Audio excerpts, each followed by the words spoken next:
All right, y'all hear no music tonight because I'm late. I don't care, I'm late. I got caught in the monsoon, man. Home Depot trap was in there. It was thunderstorm and rain. It felt like I was in Florida.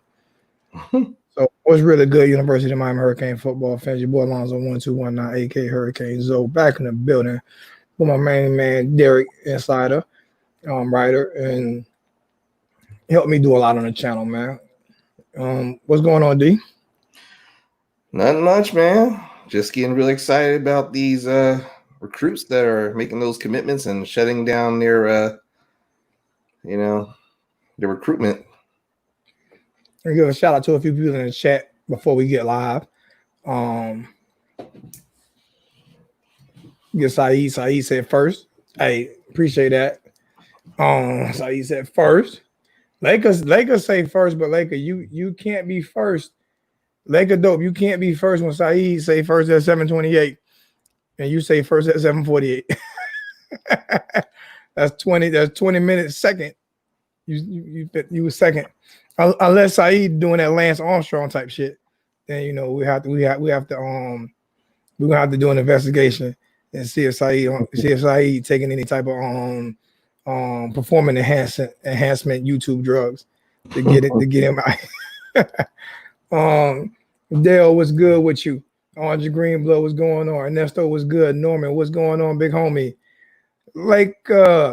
what's good? Like, hey, for real, we're gonna watch it. We're gonna watch them playoffs, man.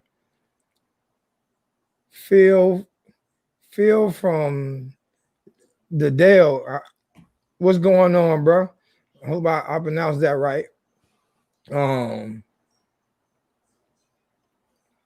All right, we're gonna get into a few of the recruits, and I did do my research, but since we have Derek's presence on the show tonight, I'm gonna let Derek talk about the couple of recruits that committed this week, and then we'll get into some question and answers, and then we go my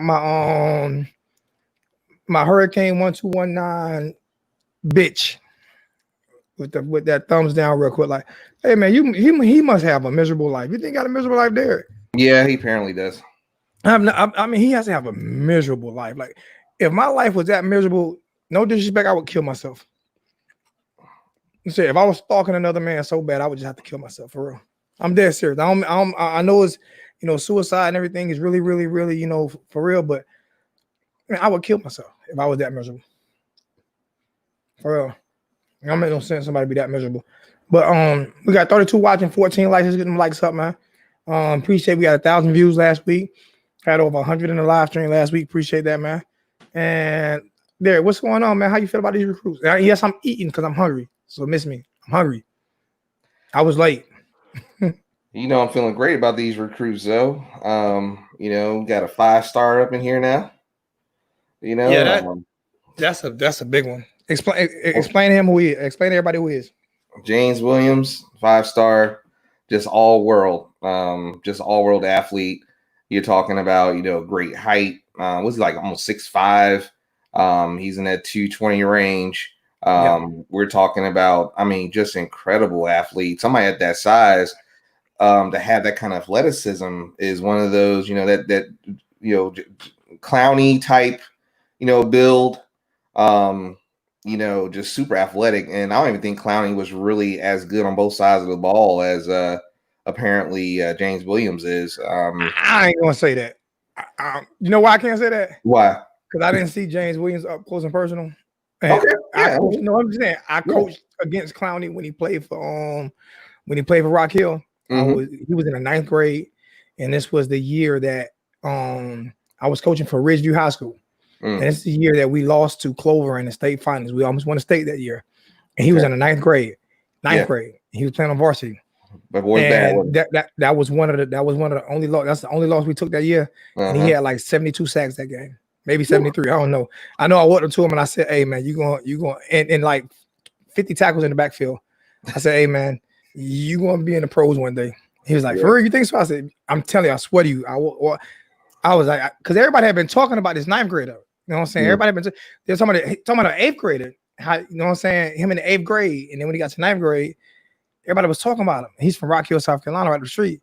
And I was like, he might be that good, man. He single-handedly beat us. We threw quadruple teams that we couldn't do nothing with him. Yeah. And his problem was stamina. That was his main problem, was stamina in college. But oh my God, that's the most fierce defense that I've ever seen up close personal. Yeah. He beat us like we couldn't block him. Just couldn't. Well, I tell you what, we got something similar. It may not quite be Clowney, but we got somebody with that kind of athleticism, and it's going to be scary for the opposing offensives. That's for sure. They won't have to really scheme between him and our other commit Ishmael. Also looks good on film. Decided to stay home, make the crib great. I'm just super excited about these guys. We're talking about getting that that prototypical South Florida talent that we've been losing to other SEC schools and other schools around the South. And I'm glad that these folks are staying home. And one of the things that I wanted to talk about tonight was the impact of this commitment from James Williams. And to me, I think it's just going to be a domino effect. I think it's going to be a positive ripple effect that we haven't seen on our team for quite some time. Yeah, I mean, listen, this recruiting class that we have like right now is to me, you can't ask for anything. You couldn't have. There's no way you could have predicted this right here. No, like as a fan, you just couldn't have predicted what was going on right now, man. And to get all the Northwestern kids, and possibly now we're looking at the Palmetto Five. How many of the Palmetto Five do we have? We have 3 of them now. We got Savon and Dwayne Wimmerson Collier, who hasn't committed yet. Brashard Smith hasn't committed yet. You're talking about him, and we're waiting on Leonard Taylor to make that decision. And I think Leonard Taylor gonna commit. Probably next week sometime to wherever we go to, but I think he's gonna come to Miami. And that's what people were saying to get. Nobody thought there's no way that we was gonna get even three of the 5 of these guys. Right. And I can guarantee we're gonna get 3 of them, at least 3 of them. Yeah. We were being hopeful we'll get 2. Yeah, exactly. So I mean, I'm stoked. I'm so stoked about, you know what I'm saying, what Miami's doing right now. It's like Manny Diaz first year head coach. I was upset with a lot of the decisions he made. I was upset with the way he handled the quarterback situation. I was upset with the non-responsibility that he took as a defensive coordinator and he didn't take as a head coach, you know what I'm saying, last year. Those were my disappointments because he didn't take any of the responsibility for what was going on. You know what I'm saying?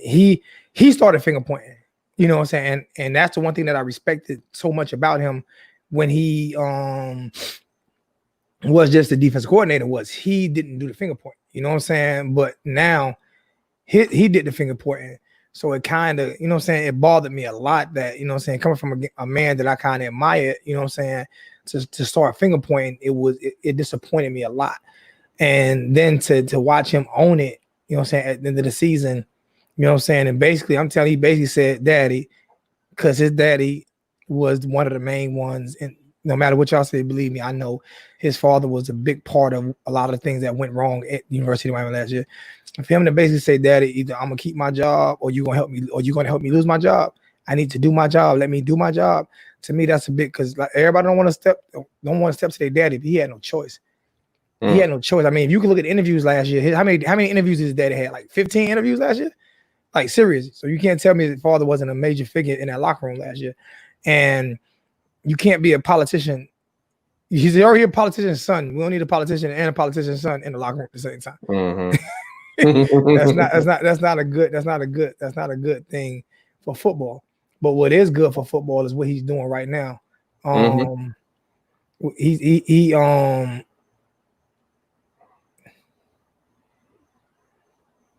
trying to figure out what Dale. I don't know if he's referring to the dad or. Yeah, I don't know, but I think Randy like it. But nah, I mean, Oh, like I said over here, I'm the one that's going to actually give you my opinion. Like I don't give a fuck whether or not you like me or not. You know what I'm saying? If people don't want to hear a authentic, real opinion, and then not just opinion, like I say, I know what happened down there last year. I know what happened. Believe me, I'm telling you. I know what happened with Manny and his father down there last year. Yeah. You know what I'm saying? I know this is I got this from people that I know. So I'm not talking about something that I heard, something that I know. And his father was a big cancer to that program last year. So good thing his father is not being allowed to be around the program like all the access he had last year. I mean, Zoe, you're more of an insider than most employees of the University of Miami. So if you say you know about what happened, I'm going to believe that 99.9% of the time you know what happened. Yeah, I mean, I'm not even doubting that. I think the reason why people give me, because I think a lot of people are offered information from Miami, from a lot of the boosters and stuff. But put it this way, you're not going to be offered information if you're not a season ticket holder. There's not one booster that's going to offer you information if you're not a season ticket holder. I'm just being honest with you. They're not even going to really talk to you. But at the same time, when you're a season ticket holder and they know that you speak your mind and they know that you don't bite your tongue, they'll give you information as long as you don't release their name. You'll get information. People will call you. People will call. I'm serious. It's not that hard. People call people all the time. You know what I'm saying? So I just gained the trust with those guys, with a few guys. You know what I'm saying? 786 is the man when it comes to that shit. When it comes to, those boosters down there, Footballville is the man when it comes to talking to any recruit in the state of the world, probably. Like he has more inside track to these recruits than 247 Sports, and especially the recruits in Florida. So, but you build those bridges. You build those bridges. Those bridges. They don't just come up. You have to build them. So can you speak on my comment? All right, me and Derek talked about this the other day. All right, and this is no disrespect. Please do not kill me for saying this. But me and Derek, I talked to Derek about this the other day. If somebody wants me to ask him a question, right? And if I'm not reading everything in the comment section anymore, it's kind of hard because it last year it took me away from talking about what we were supposed to talk about. So if you want me to read you a question, that's what the super chat is for. This for real. So if it's $1, $2, if you want your question highlighted, because I am not looking at every question, but I do look at highlighted question. Like appreciate that $5 donation from Dem Canes. You know what I'm saying? If you really want your question, it has to be highlighted, because if it's not highlighted, I might get to it and I might not get to it. It's not that I'm disrespecting you or anything like that. It's the point of I don't want to get off track all the time. We're trying to answer every single question when a lot of people want to just hear about football. So I don't want to get off track. So if you do have a question for me and I missed the question, throw a $2 donation in there. And I promise you I won't miss it. Seriously, I promise you I won't miss it because it's highlighted. If it's highlighted, I will not miss it. Yeah. And it's not me begging for money. Believe me, it's just this nature of the business. You know what I'm saying? It takes money to run the program. Yeah. I got to run my program successfully too, or I'm gonna get fired. Derek gonna fire me. So I mean, you gotta be successful. You know what I'm saying? But put the question back out there, and I look for it, and I'll read it. I'm not gonna go back in the comment looking for it, but put the question back out there, and if I see it, I'll read it. Go ahead, Derek. Yeah, so I think the impact is just going to be huge. With that domino effect of him making that commitment. I'm referring to James Williams because again, that's huge. That's going to be an immediate impact player, like plain and simple. He's going to be year one star, no question. Barring any kind of injury. And then you have the state of the U interviewing our new offensive coordinator, and how his new game plan, is going to help and has helped with recruiting. Thad Franklin had kind of did a soft reopening of his recruitment, and then he immediately shut it down last couple of days, shortly after Williams had committed, of course. And one of the things that Lachey, credit to is the fact that basically, the new game plan. A lot of guys like Jacoby George, Mark Pope, people who were on the fence maybe about going elsewhere, they're going to stay because they definitely feel like this is going to be the game plan is going to work for them. So Lashley making that change, the fact that Diaz made the change to get Lashley here, it's all part of his master plan to build that fence, to be the master of the transfer portal again, to get Derek King here. I mean, this is all part of that plan to get Miami back in the fold. And one insider have reported that Miami is the most improved team over the course of this last year. And I think you have to agree. If you look at the transfers, with Williams and with King, we got Brevin Jordan here. I mean, you're talking about a bunch of high caliber talent that's going to have instant impact. And I have to agree. And our recruitment pipeline is getting stronger and stronger. A lot of things that people don't talk about when they talk about Reth last season. The one thing that nobody mentions, that I mentioned, and then somebody told me I was wrong, and I knew I wasn't wrong. I told you, I said, how you figure I'm wrong? Go look it up. Is that the culture that he's bringing to Miami is because he's played high school football in Miami. I didn't know that. Yeah, he played high school football in Miami. Wow. He's basically he played high school football in Miami. Okay. I forgot exactly what school he went to, but it was South Florida. I'm not gonna say Miami, South Florida. So he understands that culture down there. You know what I'm saying? Mm-hmm. So that offense that he bringing is the same offense that them kids played with. You know what I'm saying? So it's not like we just lucked up. Believe me. As a matter of fact, John Michaels went to school with him, I think. Oh, did he? Okay. I think John Michaels went to school. I think he mentioned that last time he was on the chat. I think John Michaels went to school with him. I'm not 100% sure. But and y'all be welcome to John Michaels. He'll be on the show a lot. He has a new podcast on is it Instagram or Twitter? It's on Twitter. He has a new podcast on Twitter. I'm gonna try to put the link in. If you guys go check John Michaels out. He's gonna be joining me and Derek a lot. Him and Derek will be doing a show sometime by themselves. Whatever. Sometime I won't be on. It'll be him and Derek.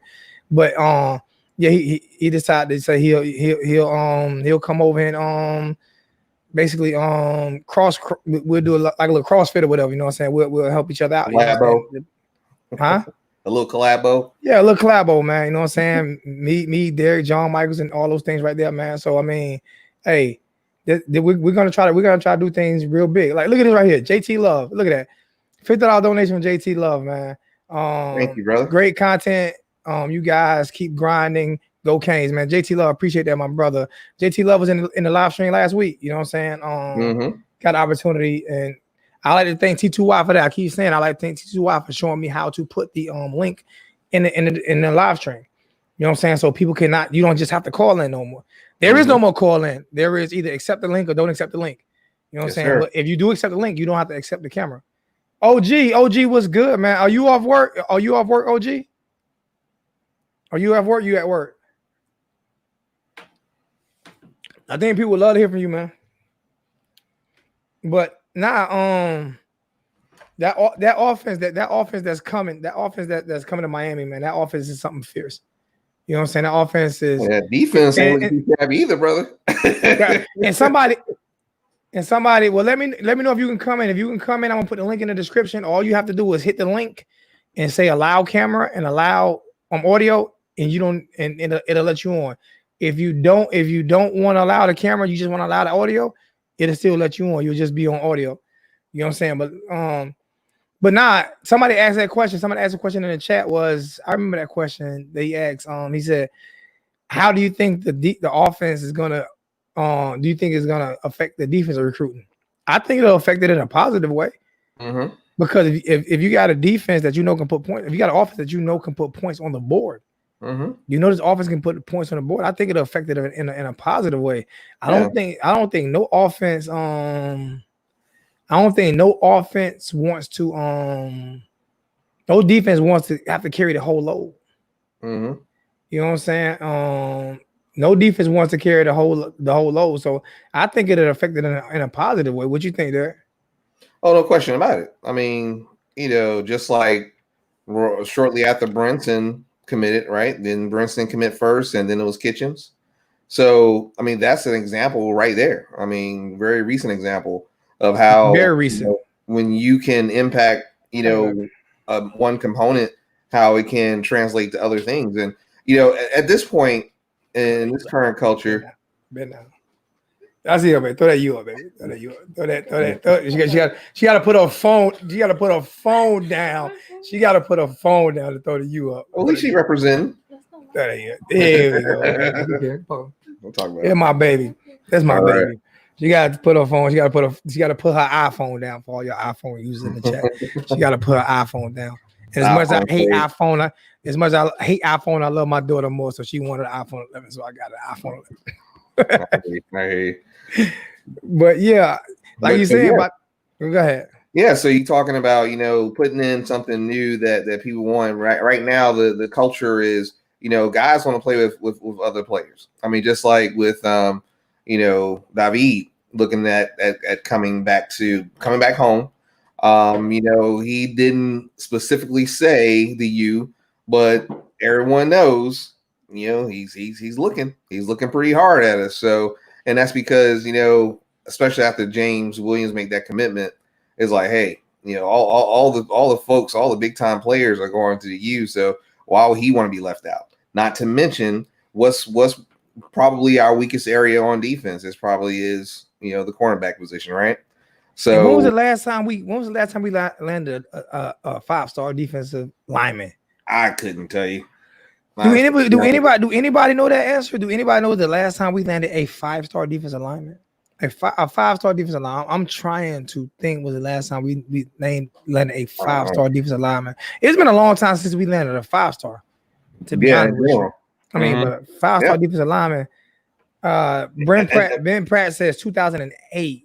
Ben Pratt says 2008. Who was the player? Yeah, who was the player, Ben? That's what I, because he said 2008. I'm trying to wait for that. Yeah. Who was it? Chad Thomas. Okay. Chad Thomas. Everybody. Chad Thomas. Was that 2008? Was that long ago?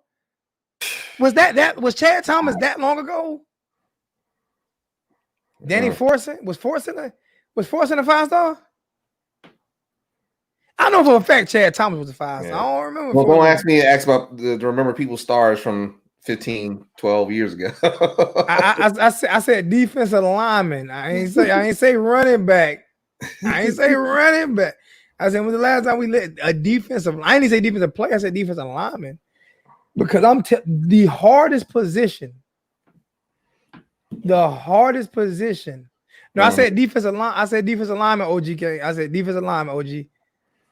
The hardest position to get is a left tackle and a 5-star defensive lineman. I don't care what position that defensive line. Left tackle is the pro level. Huh? Left tackle's tough to find at the pro level. Exactly. Those are two hardest positions to get: is a left tackle and a 5-star defensive lineman. And Chad Thomas is the last one I remember. And was it that long? That's right. Pope was a 5-star. I forgot about Pope being a 5-star. Pope, what Pope? Mark Pope. Mark Pope was a wide receiver though. Oh yeah, that's right. You said defense. That's right. I said defensive lineman. I specifically said defensive lineman. You did. Specifically defensive lineman. That's what I said. I want who was the. You know what I'm saying? Yeah. Somebody say Marcus Forson. I don't know if Marcus Forson was a 5-star, and I don't remember when I don't even remember when Marcus Forson played. How long ago that was? All I know, put it away, it's taking this long. Yo, we don't get 5-star defensive linemen at Miami too often. No. And we will now. Yeah, and if the last one we got was Chad Thomas, that was kind of I love Chad. Yeah. He was not a 5-star. He was not a 5-star. And when he played for Miami, he didn't play 5-star level. Yeah, he stayed hurt all the time. When it comes, but he was a mixtape artist. When it comes to the whole stars, I'm with you in terms of the whole star rating. It's a flawed system, obviously, and then different websites have somebody rated differently, and I don't think it's a true indicator of what a person's going to do at the next level. So I just look at what my eyes tell me. You know, and my eyes really having to see me thus far. And what you know and what you see on the field, you know, when you go to spring practice and things of that nature, you know what your eyes are telling you, you know, just like with tape, you know, so it's, you know, ratings, just like what was the example you gave a couple weeks ago, Ed Reed, he was a what? 2-star? 2-star. I mean, Gerald Williams does not count. He did not sign with Miami as he did not sign. He did not. He's basically a transfer portal kid. He does not count. He was not. He was recruited, but he did not sign. He did not sign as a freshman with the University of Miami, so he does not count. What was the last guy we landed? 5-star that we landed that committed to Miami. Defensive lineman. Jared Willard, that's an asterisk. That does not count. Yeah. Tate Martell was a 5-star quarterback. That does not count. I'm talking about. Who was the last guy? Who was the last guy? Oh, he say Forston. What year did Forston come out? Did Forston? I don't even. And that's the bad thing. If Forston was, he wasn't. He was definitely not even as good as Chad Thomas. Mm-hmm. And Chad Thomas, I think Chad Thomas might have been around 2012. I could have swore around 2012 or something like that. I don't remember when Chad Thomas came in. I can't remember.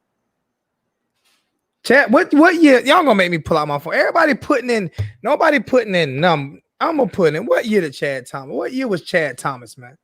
Because everybody keep telling me a year, but nobody's really putting in, you know what I'm saying, what year and what player. You know what I'm saying? Everybody's saying 2008. What year and what player?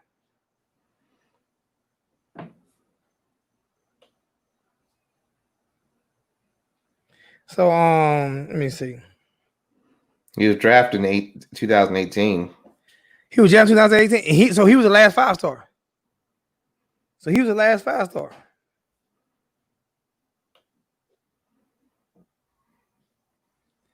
He was the last 5-star we got it. Mm-hmm. Yeah, so he was 2012-ish, 2000. That's what I said too, right? Yeah, that's what you said.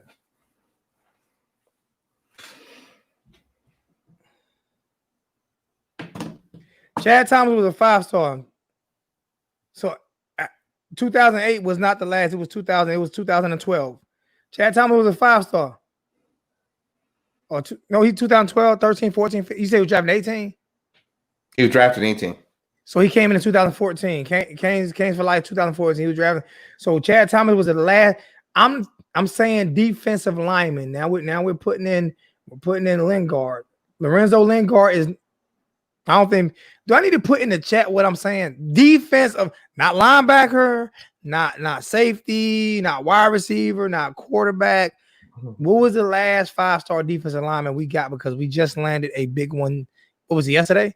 Wide receiver, not quarterback. What was the last 5-star defensive lineman we got? Is that me? Is that my echo in the background? That's probably me.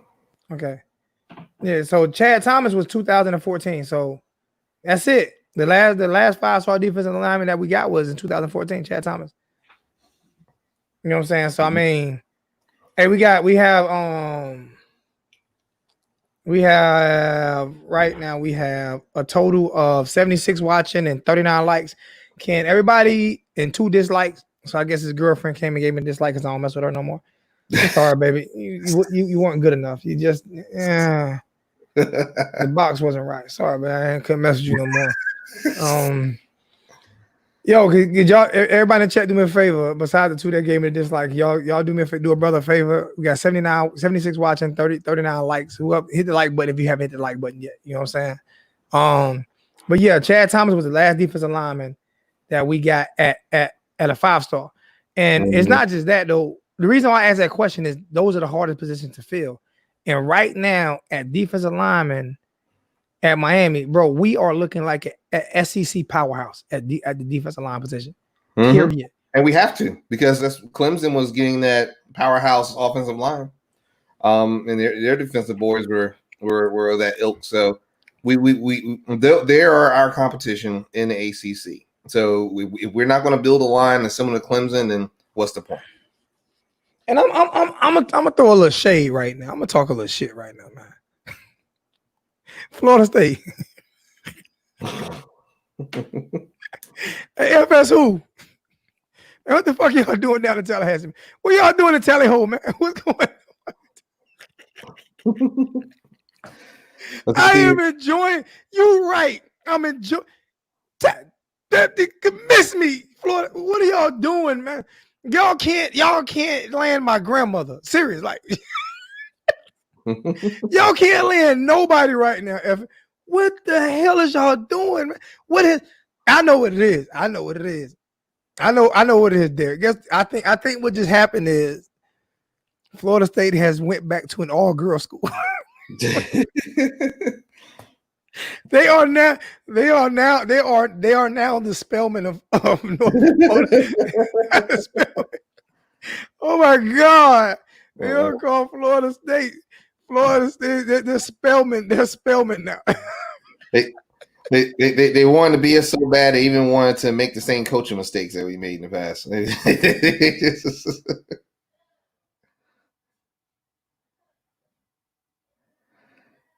So you gone AT&T, man. Gotta get the internet thing straightened out. They retaliating against you, Zoe. Curse of Uncle Willie T. You right. Willie Taggart.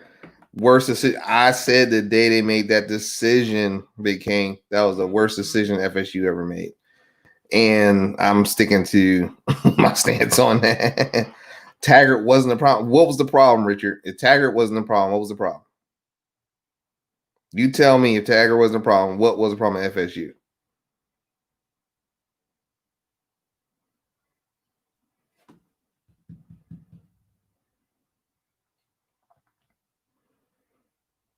Yeah, I know, Canes. Yeah, he went off on AT&T last night, and this is their retaliation.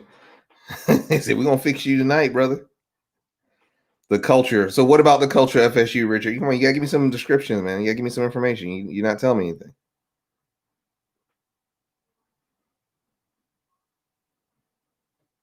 So what's the problem, T2Y?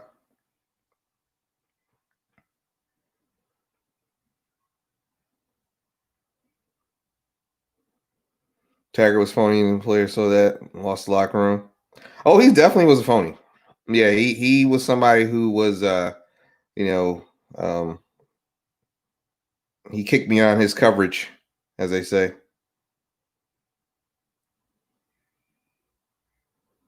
American Florida Gators are beating their behind. Yeah, oh yeah, recruitment. Heck, even UNC is kicking butt in terms of FSU right now. Yeah, Willie was a horrible choice. He just wasn't mentally fit for that job. He doesn't have the talent for that job. He didn't have the experience for that job. Yeah, Willie call just like Al Folden Golden. I mean, when we start making coaching mistakes, that will happen. Your recruitment goes downhill. You take a hit in those areas. You lose confidence. Then you have to really oversell people to come to your school at that point. Actually hurt them.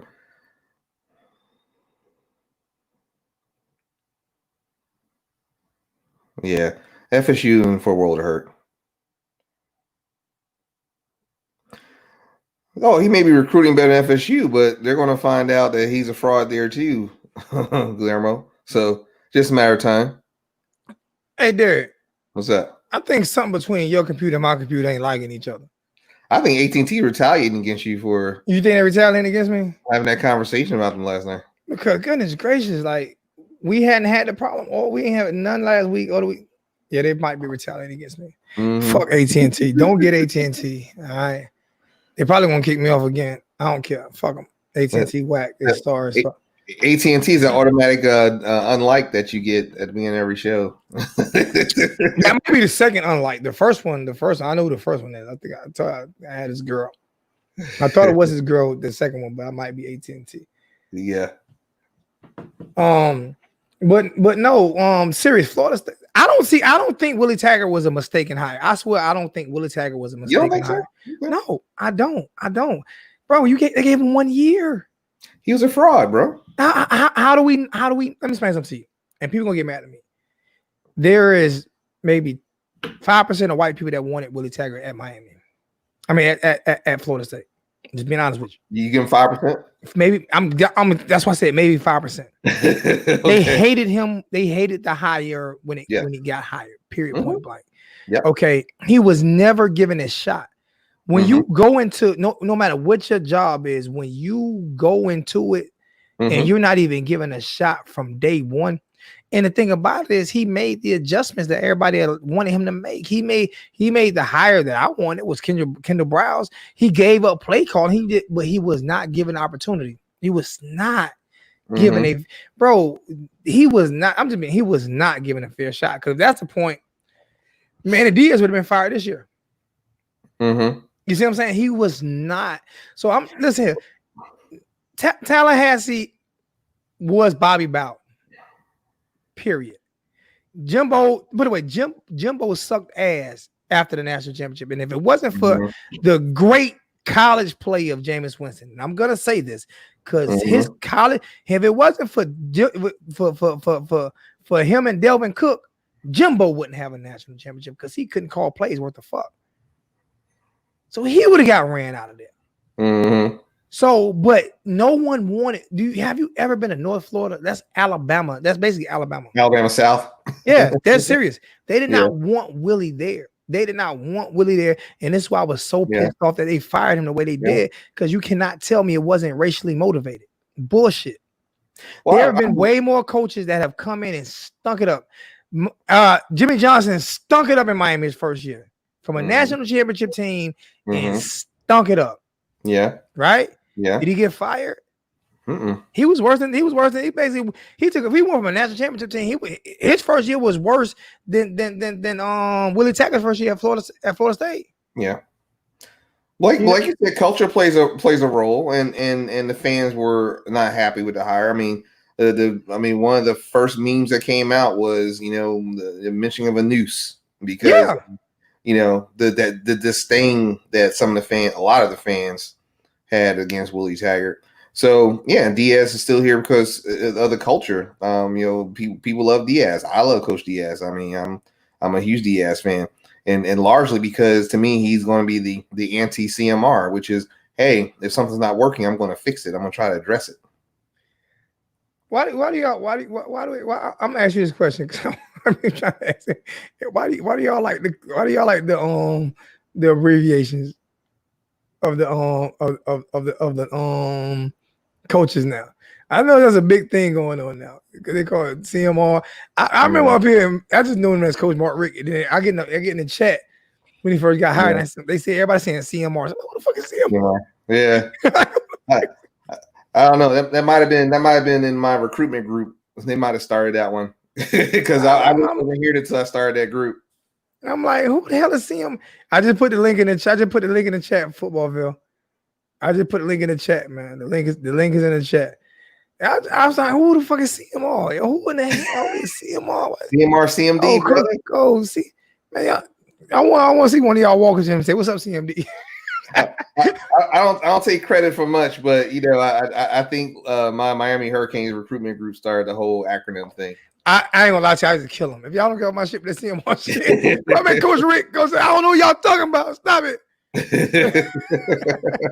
But nah, I mean, listen, the man wasn't given a fair shot in Tallahassee. Whether he wasn't a good coach or not that's to beg to differ. He wasn't given a fair shot. He didn't have one recruit. Let me retract.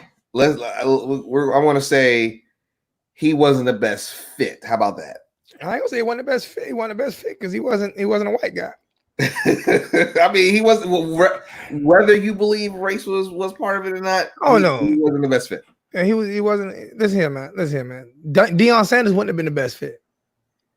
To be honest with you, I lived in Tallahassee on Tennessee Street. I went to TCC. I know what it's like. And what bugs me out is when I get in some of the Miami chats and I hear we'll never win with a black quarterback. And I'm like this is the type of shit you hear sometimes, and people don't want to see. People who hate to hear it, but I'm telling, he got 2 years. Yeah, but 2 years not enough. The first year they wanted him gone, so the second year was basically a pity year. The second year was basically a pity year, Dale. The second year was basically a pity year. You know what I'm saying? But people talk about it in the chats all the time, but they don't want me to talk about it. But if you don't read this on the chats, people talk about it in the chats all the time. You know what I'm saying? So listen to me, man. If you're good enough to play, you should be good enough to coach. Okay, let's stop it with this shit, man. And I think Florida State I'm going to enjoy watching them suffer. I am going to enjoy watching them suffer just because of the way they did Willie Taggart. Mm-hmm. I'm going to enjoy watching. I promise you. I'm going to enjoy watching him suffer just because it's FSU. Well, I mean, I don't hate FSU though. I do. I don't know. I'm serious. I don't hate FSU. I truly don't hate FSU. And the reason why I don't hate FSU is because if it wasn't for FSU, there would not be a Miami. Fuck, nobody say anybody could argue that point with me. If it wasn't for Florida State, there would not be a Miami, because the only team that had the heart and the nuts enough to play Miami was Florida State. We needed that game every year. They didn't need it. We needed it. Yeah. Big homie, what's going on with you? What's up, bro? What's good with you, man? Man, I'm chilling, man. Chilling. Y'all can see me, man. It's kind of dark. Yeah, we can see you all clean. All I see is teeth. All I see is teeth and eyes. I can see you. Hey, we got Footballville. We got Footballville in the building. My big homie Footballville, man. I'm gonna do a little history on me in Footballville. Footballville showed me love when I first started doing videos. He'd call me and curse me out every week. Say, Zoe, you can't do that. You can't do that, Zoe. You can't do that. You know what I'm saying? But you do a good job. So do it this way and do it that way. And I was defiant a little bit, little bro, being a little defiant. You know what I'm saying? Like, but at the same time, I listened to him, and when I listened to him, he continued to feed me. He continued to feed me information, continue to help me grow. And never, ever, ever, ever hated when he saw my platform growing, only encouraged me to continue to grow.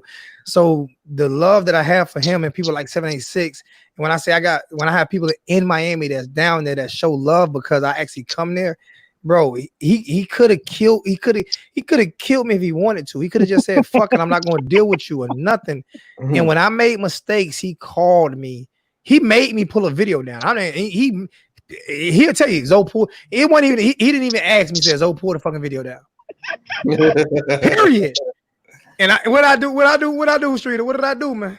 You talk back a little bit, but then you put it down. Put it down. It had to go because, like, when you got somebody like him, who is really your best, he wants your best interest at heart. It's not even about. It's not even about the channel or anything like that. He just shows so much love. You have to respect them, man. So that's the big homie for real. What's going on, Streeter? Much love, man. Oh man, I'm flattered, man. Dang, I ain't come on here to cry, man. You have to give. You got to pay homage, man. People don't like to pay homage no more, man. They think it's true.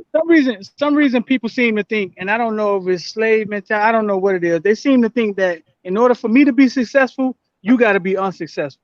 Yeah, and that is the weirdest thing to me in this world when we all chasing ESPN. We all chasing Fox Sports. Like why am I tripping you up and them motherfuckers are way up there somewhere? You know what I'm saying? Exactly. And I'm watching your feeds now. You getting 200 in the feed. And I remember I told you, I said, please, you need to start going live. Like, Zoe, that's not me. Like, man, you talk shit. Go live. He used to piss me off with them. Like, man, that's your format. No, bro. Start going live, man, because you have all. We were talking about you before you came on.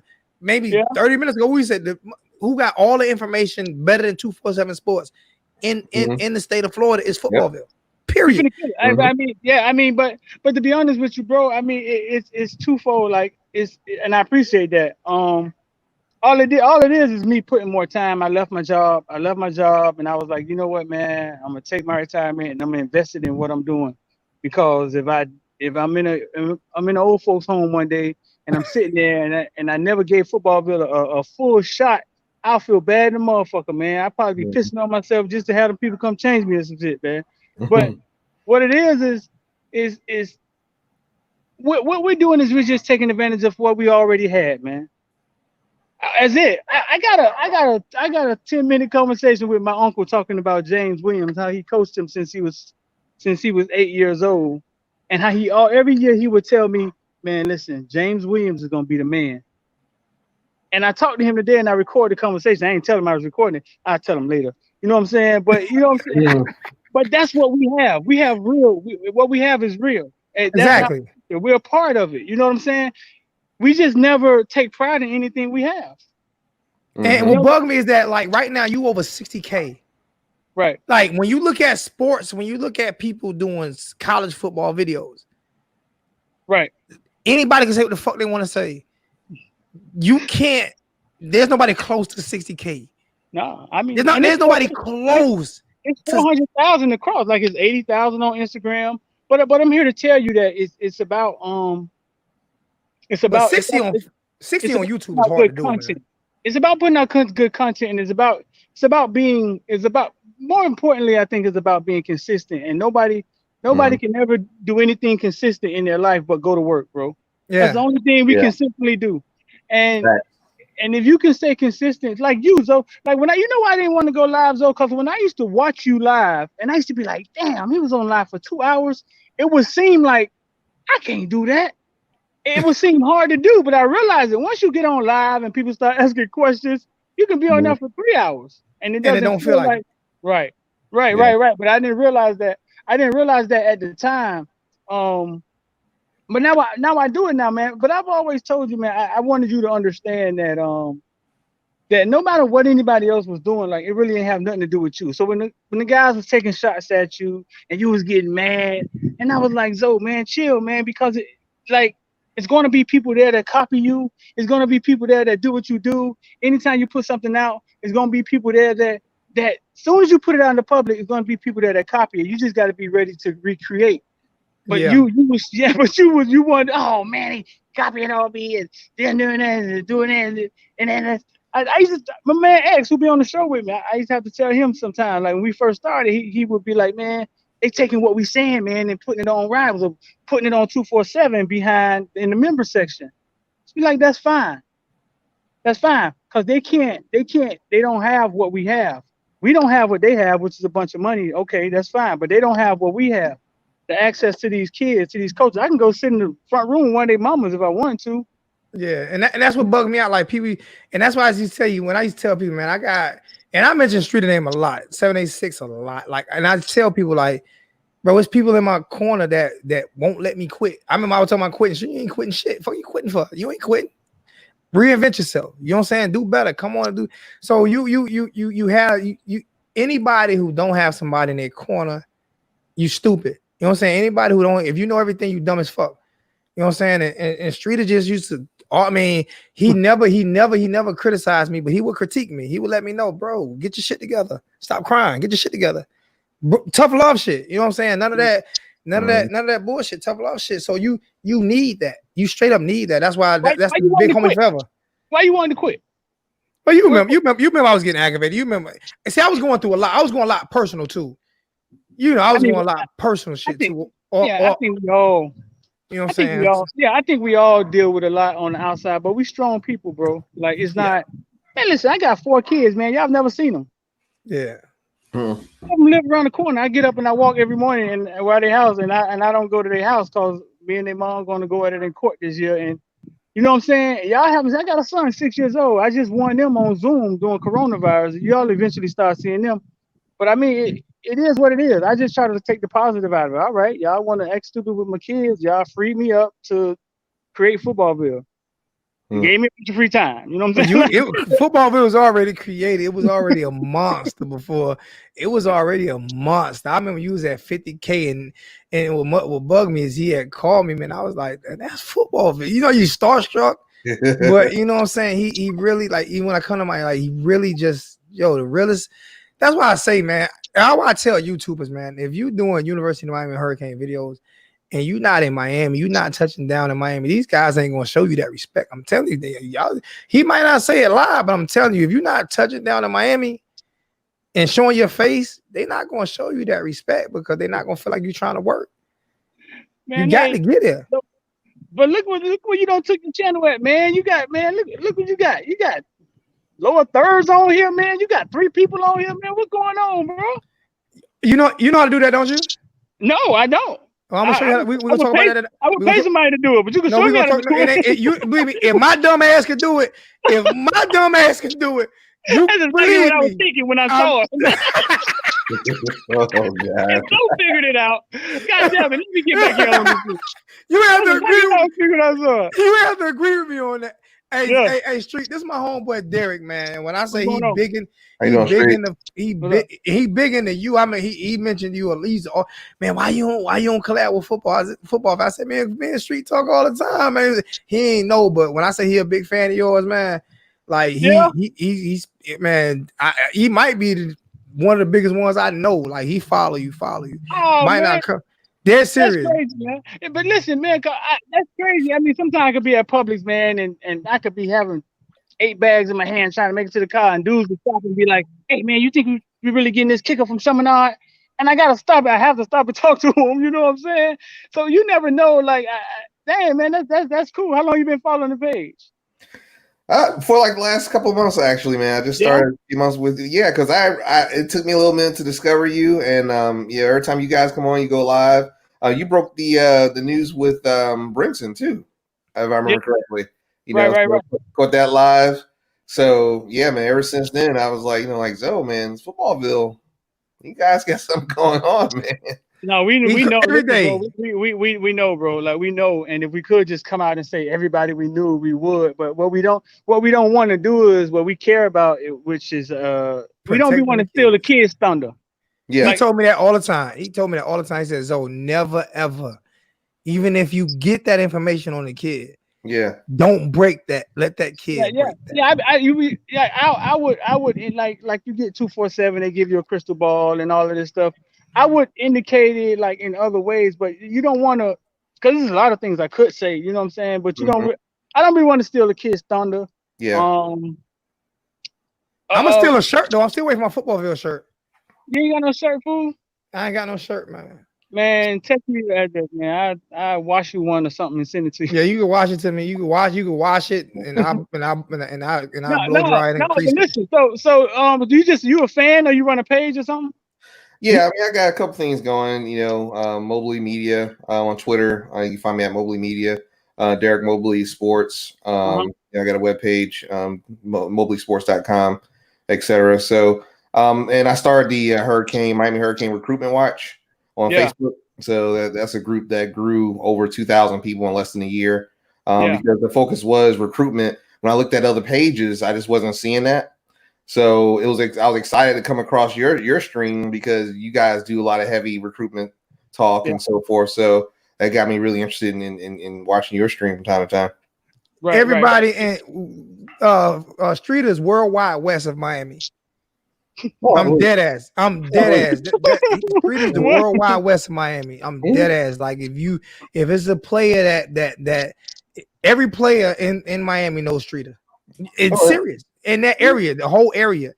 I'm gonna give you from Orlando up. I mean from Orlando down. He's worldwide west. All of them. Bro, how many highlight videos have you put out there? How many interviews have you done? Who have you not done an interview with in the past 10 years? I'm serious.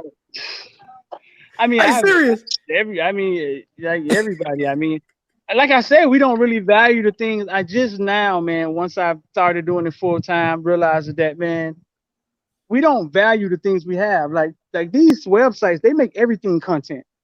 They can see a dude walking through Walmart. I saw James Green the other night walking through Walmart, and I told him, "Hey, man, come commit on Footballville. I make you happy." You know what I'm saying? But they'll write about that on their page. To me, that's normal stuff. But I had to step back and say, well, if people pay them money to hear some of the small things that they have, man, wait till they get a load of this. You know what I'm saying? Like I interviewed Lamar Jackson when he was in high school. Like Lamar Jackson tweeted me the morning of the draft because I put out a video of him when he was playing in his last playoff game and he was coming out shooting a gun and he tweeted. I mean, he hit me on Instagram. Was like, "Man, send me that video." I said, "Boy, don't you supposed to be busy? Like, ain't this draft day?" And he put it up. Listen, he put it up and all. I just happen to be in football heaven. What I have is a drive. I had a passion for what I was trying to create, and I just happened to be in the middle of football heaven. So if you was in the middle of down here, you know what I'm saying? I don't gotta be in the middle. You there? I got you. but what I'm saying is a passion, and what I've always told you is that no, you may not be here, you know what I'm saying, but you have a passion. You have a passion for what you talk about, and anytime you can step out of line and start walking, people are going to follow you. But a lot of You- people just don't step out of line. They just a lot of times they just stay in line. You know what I'm saying? You would have the average YouTuber be like, please, Footballville, don't start doing videos. Please. The average YouTuber would be like, please, I begged you to. Am I lying? I begged you to. Like, No, bro, because I remember I used to tell you, I think it actually like the algorithm, like I think it actually helps. Now they're gonna push whoever's the top. YouTube will push them to the top. oh yeah. And then they'll push You've been the everybody top down. They'll forever though. recommend your videos to them. But I think when you used to be like, hey man, we do it on different times. I used to be like, so I don't think it matters. I think if all of us are talking about the Miami Hurricanes, that puts the word Miami Hurricanes up further on the internet. Not necessarily. I didn't look at it like like I gotta beat you in order for Me neither. No, I you kind of already looked at it beat like, me. right. I kind of looked at it like we were all too like I don't know. We're all talking about the Miami Hurricanes. I mean, no matter what y'all are doing, But we need you have to have a face of it. And it wasn't that like I said, you was already the man. Like when we was told you was at 40-something thousand, you at 60-something thousand now. You know what I'm saying? I'm at 14K. Like I was at 1,000 when you called me, like serious, under 1,000 when you was talking to me. And I'm like, you're flying, Zoe, because you're flying because I told you years ago, I said, Zoe, big companies are going to jump on YouTube. My mentor told me this. He told me this 6 years ago. He said, bro, listen, you don't have a lot of time. Once big companies jump on YouTube, they're going to start paying to be at the top.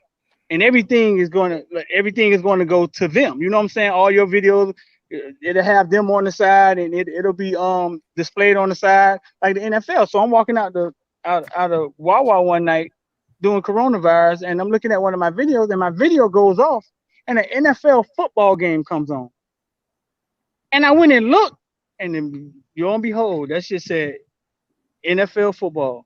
Because of coronavirus, the NFL had done took their content to YouTube. But he told me that a long time ago. You know what I'm saying? He was like, listen, once they come, everything's going to slow down because they're going to be paying to be to the top and you're going to look small. You're not always going to. So, but Zoe, I say that to say this. You were growing in the midst of all of this. It's hard to grow on YouTube now. It's hard to grow on Instagram now.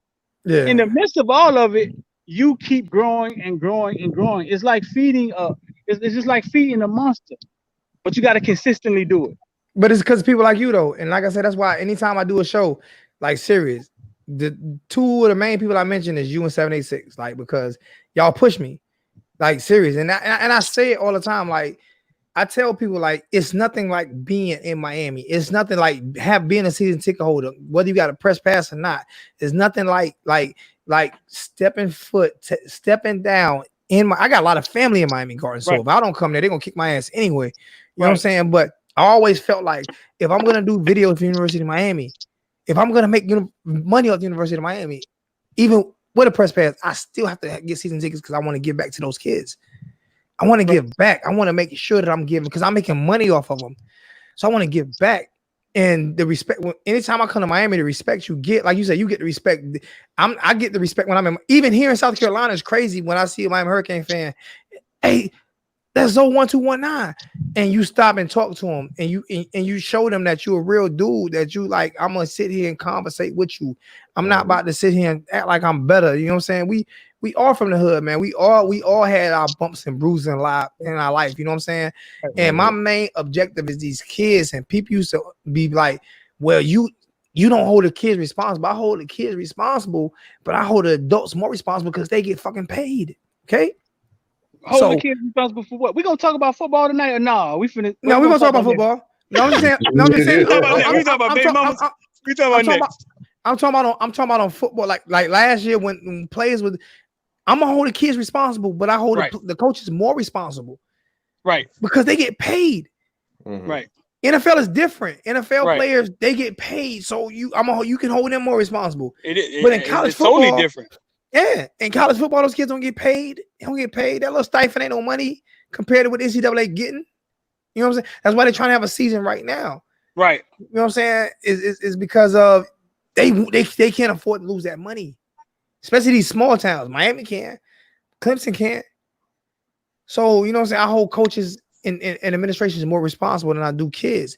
I got a question. I got a question for you though. Who the next What? big get? Who the next big get? Who you think? Listen, I made my volume go down. How I make it go back up? You sound I low can. now. I hear you. I hear you fine. Huh? Just I hear you fine. Just go up on You your. hear me? I hear But you. I can Go up on barely hear you. So what's go the up name? on What's your your question? go up on your volume on your phone. Set the volume on your phone to go up. No, somebody tried to call me and then my volume went down. I don't Oh, know it's what's not. going on, man. I could put the link back in the chat. You can come right back in if you want to, because that's the only way you're Put gonna me be back. able I'm to gonna come back in. Put me out and I'm gonna come back in. all right, all right. Yeah. Yeah, footballville is that like sit Yeah, he's that dude. and I No used to question like about it. and I tell people we talk a lot offline, man, like Mhm. for real. And when I say mental, remember I told you didn't me and you talk about him today? Yeah. Like serious. Like hey, hey Jay Love, turn that down. Hold on for a second. Yeah. I'm finna go out. My bad. Hey, I gotta ask Footballville a question. I gotta ask him a question. So hold on real quick. I need to make that bigger. I want to make that bigger where everybody can be seen bigger. Let me see. That right there is about as big. Who you think our next big recruit gonna be street? Who you think the next big guy gonna be that we get, man? Who y'all want a big guy? I want whoever you want to give me, man. Whoever Who you y'all want wanted to to get. be? Who y'all wanted to be? Who in the comment? Because I can't see the Everybody comment. wants the I gotta Palmetto see the 5. comment. Everybody want that we want that 5, man. In the comment section, I want to see who do y'all want the next recruit to be? I want Leonard Taylor. Leonard Taylor, why you want Leonard Taylor? Somebody said Brooks. Brooks? Corey Brooks. Yeah. $2 donation for Jacory. Phil from Phil with a $2 donation. He want Jacory Brooks. Listen, man, real close to Jacory Brooks family, man. I think Jacory Brooks gone, man. But listen, I'm gonna tell y'all it was close. Many them fought. They fought at the end. And they got in this ill with the spread offense and it was looking good. But sometimes, man, you gotta understand, like with Jacory Brooks, he grew up in the city. But when y'all see these schools, Booker, man, that's in the overtown. That's in the city, bro. That's in the hood. You know what I'm saying? And if he goes to Miami on the weekends, he's back in Overtown because that's where his mom lives. Mm-hmm. And if you want better for your child, you know what I'm saying? You want your child to see different things and head on another path. Even though Jacory Brooks is one of the most he's one of the most responsible, like he has his head on right. He can see a lot of decisions. His dad told me IMG, that was his decision. He texted him, was like, hey man, listen, what you think about IMG?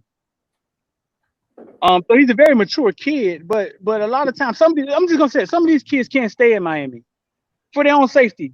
Understood. Not that gang banging, but the fact that okay, now you're on TV, now you're on UM, and you got to go back to the hood. You ever became famous and tried to go back to the hood? Everybody wants your money. Everybody wants to say everybody wants to say they took a part of your career, man. Everybody. I remember what's the young dude right now? I forgot his name. That signed with somebody outside of Miami, and he went off on Luke. Them saying, Luke, you didn't support me. You ain't do this. Listen, Ferrari Fred. Yeah, Ferrari. He was like, yo, fuck that. You talking shit Ferrari about Fred. us signing with motherfuckers outside, but you ain't do nothing for us. So what the fuck? You ain't do shit for me. So you want my money, but you ain't. And that's how it is everywhere. That's why kids sometimes have to get away. You 100%. Yeah. For any of us that lived that street life before, any of us who lived that street life, not just lived the street life, lived in the hood, but I actually lived that street life. I was a blood. I lived that life, and if you don't get the fuck up out of there, you make a couple. Even today, I got broke family members. They swear to God I'm a millionaire because of the house I got in South Carolina. Anytime they need a need, they calling me. Like, I don't have no money. I look like I got money, but I don't have no money. I'm rich, bro. Well, listen, man. Hey, back to your question, man. How many comments I got? Okay, let me see. You got Taylor, you got Brooks, you have Amar, really more a lot Taylor and Brooks or Bashard. Listen, I sat down with Savion Collins, Jalen Marshall, Collier, and the other kid Edwards. He's going to Louisville Thursday. We shot a show, man. A cool show with them, man. Where they come? It's gonna take a while to edit, but it's a cool show, man. We shot with them. And after you meet these kids, you realize that they're kids. So we did an interview with Leonard Taylor whole family last week, right? Mom, brother, everybody. And we asked them, we was like, hey man, do y'all ever think about playing together the Palmetto Five and da da da? And the look on his face was just like, nah, like we ain't never thought about that. Ain't something we talk about. That was the kind of look on his face. That's the kind of vibe that I got. Like that's something. But what he said out of his mouth was like, we don't really talk about playing together like that. Then I meet Savion, who's committed to University of Miami. Met him Thursday, and I realized that, fool, Zoe, these are kids, fool. Savion's 17 years old. He said it on the show. He said, man, listen, all the viewing fans got mad at me because I said my mama want me to stay home. But in that interview, he also said my mom wouldn't let me play football. I only been playing 4 years. Big baby Lauren Seymour said the opposite. I was 9-year-old playing against 13-year-old. My daddy threw me out there. You feel me? Yeah. But Savion said my mama wouldn't let me play. Then what did he say in the paper? My mama want me to stay home. But you know how Hurricane fans hear it is, oh, you only stay home because your mama wants you to stay home. He's 17 years old. Some of these dudes still mama boys. I was a mama boy. My mama died when I was 17. I was a mama boy until I was 30. Right. So we be talking about these kids and be forgetting that they kids. Some of us even got 17-year-olds in our house. You feel me? Exactly. He can't make a decision what drawers he want to put on, let alone what college he want to go to. And you know that get me livid. I'm the type of dude that'll slap the shit out of nigga and don't care about the repercussions. Like when you talk about these kids, like fuck that, he went to the floor. Fuck him. Like serious for real? Like are you seriously? Listen, man, I'm close to it. They are kids. Exactly. Every now and then you get one that's very mature. Like Ja'Cory Brooks is pretty mature. O'Leary out of Edgewater, he's very mature. O'Leary got a full beard, man. I'm like, O'Leary, how old are you, bro? Like, the rest of them are name O'Leary. His name is Leary. I'm talking about O'Leary, Nick Leary, from Edgewater, just committed to Alabama. But the rest of them, they're kids. So I say that to say this, like, yeah, they be confused. Tracy Howard mom told me, no, nobody can tell you that we knew what school we was going to, because when we woke up that morning, Tracy didn't know what school he was going to. You told me that too. I remember you telling me that. Right. But everybody wants to believe that these kids got it figured out. And some of them do. Like I think Ja'Cory Brooks' dad, I give him his props every time I see him. I grew up with him. The way he's handling his recruitment, man, is to the T to me. You ask me, it's perfect. And that's what bugs me. Like people don't understand. Like it's not that you know these kids. You know these kids' mothers and fathers and shit before they was born, type shit. Like, bro, this shit is crazy. I used to get so mad at you when you wouldn't do a show. I'm like, why is he not doing? Why is he not? Sometimes we don't value like what we had. Like, but now I see it, man. Now I see it. When we was think about it. The other day with the kids, man. Think about this here, though. Huh? My bad. Think about this here, though. Like you said, the kids, it takes adults time to make certain decisions. Right. It takes us time to make certain decisions. It took you time. It took me time. So as them being kids, it takes time to make a decision. It's not always going to be the most popular one or the correct one. Man, Corey Collier the other day said, man, I said, man, do y'all get sick of the recruitment process? And I know people are probably going to kill him for this because the fans are so crazy. He said, yeah, sometimes I just turn my phone off.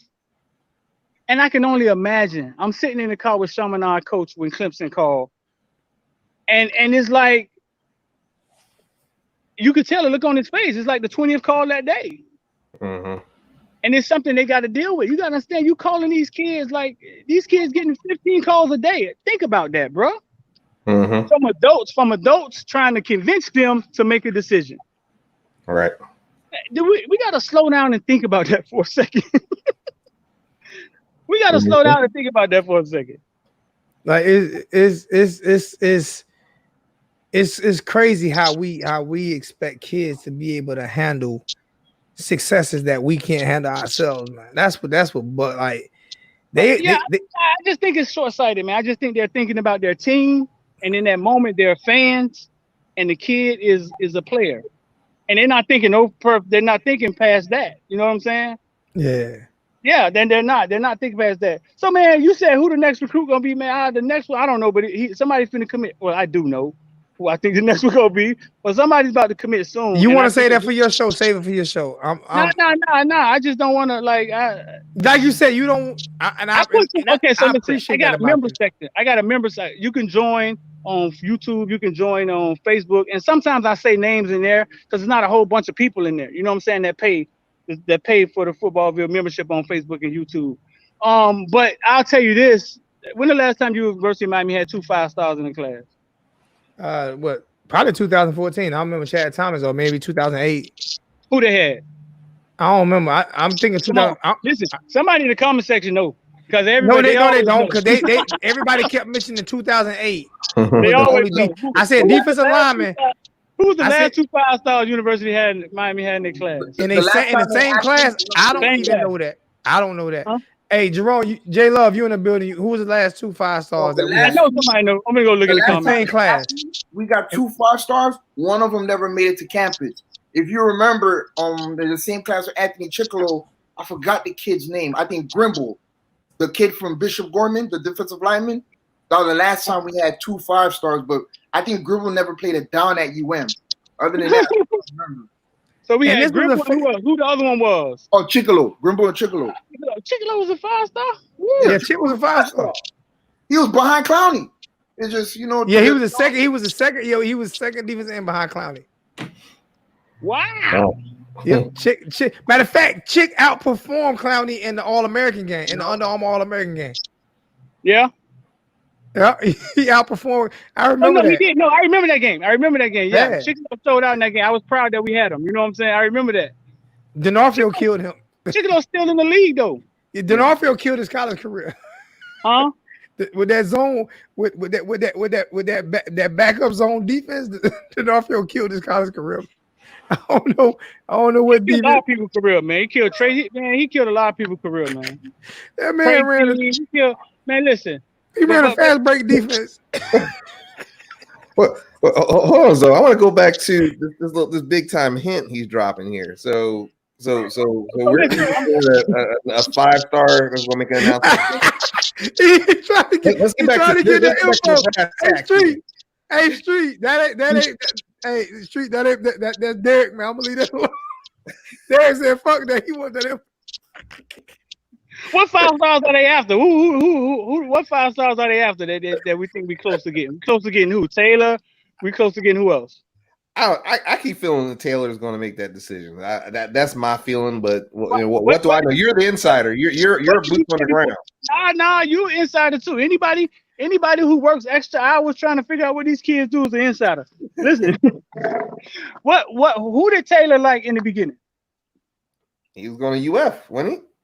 Huh? He was big on UF, right? Right. So when did it change? It changed, I would think, from what I can recall. It seems like when Brinson made his decision, that it seems like the tide started turning then. But that's just from my perspective. I could be wrong. Right. We can get 2 more Palmetto. I know for a fact we can get 2 more Palmetto kids. Mm-hmm. But I say that, and then when I say stuff like that, like we got to go back to what we were just talking about. Recruiting is fluid. Like it. True. What I say today. Yeah. I remember tweeting. I remember talking to Battle from Alabama. What's the kid Battle name we were on when Tyreek Stevenson was in high school? What's Battle name? St. Thomas, who ended up going to Alabama. I remember him giving me a top 5. I got in the car and I tweeted it. He tweeted behind me, that's not true. That's not my top 5. Right. So when we're talking about recruiting, a lot of times when we're saying who's right, who's wrong, sometimes you are right. And then, the kid changes his mind. He want to stay home with his mom. The bag got bigger that somebody passed him under the table. It could be anything, fool. That you know what I'm saying? bag has people don't. All right. It could be anything. That bag has a lot to do with it, So- man. That's so when it the parents changes. get involved. But I'll give I give you this. Like we got 2 more Palmetto kids. I know for a fact we can get. Y'all see that? Now I told y'all that's my brother showing me love. He said we got 2 more we can get. Y'all heard that? on. Yep. He's showing that love over here before he even showed it on his channel. So when YouTubers challenge me, stop challenging me, man. My brother just showed me his biggest love in the world. It is what it is. He said we got 2 more we can get. Man, I sat down with Jason Marshall Thursday, right? Jason Marshall is a grown man, man. He's put together already. Hey, we introduced the kids. He stood up and said, "I'm Jason Marshall, #1 cornerback in the nation." Hey, Joe said you got his blood pressure going. Joe said you got his blood pressure going up, man. Listen, man, the recruiting thing, though. Listen, the recruiting thing is like buying sports cards and opening up sports cards. But recruiting is not our problem, bro. Recruiting has never been our problem. Having talent at UM has never been our problem. That's not our problem. That can't be our problem. We out recruit everybody in the ACC except Clemson, and we used to out recruit them too. Didn't I always say it? Haven't I always said though recruitment would never be a problem at Miami? It's not a problem. Even if we're not getting all these 5 stars, right? We still out recruit everybody in the ACC, but we can't win our side. We can't even win the Coastal. And that's been because of coaching, lack of preparation, lack of What do you think about? I have asked you this question, and I wasn't a Lassie fan until Cole Perry put me onto him, and I continue to watch his film. We've had defense with no offense. We've had offense with no defense. Right now, we have a defense with no offense. But me personally, I love what I see from Reth Lashley. I love the fact that he's from South Florida. I love the fact that he, you know what I'm saying, that he understands the culture, and I just love his offense. What do you think about Reth? He's very impressive. Very impressive when you're in front of him. He comes off as a head coach, so we got 2 years with him, bro. We're not gonna have him long. You know what I'm saying? Your brother said that too. Is the offense was amazing. This is the most amazing part to me, the offense. The kids in 2 days were saying that the offense was easy, and they were saying it with a smile on their face. They understood it. That's all you need for kids to be able to play fast. The reason Mark Pope doesn't look good, the reason Wiggins doesn't look good, because they have to be able to play fast. They have to be able to play fast. If you throw them out there and they start thinking, then it's the D'Onofrio effect. You know what I'm saying? That's not how they grew up playing. They have to be able to play fast. Instincts. The offense with the quarterback, and then you add De'Aaron King on top of that. De'Aaron King is a midget, man, but the man can ball. Facts. The man can ball. He's top 5. They keep putting him in the top 5 quarterbacks in the NCAA. I think lastly, see, you're an X and O guy, though.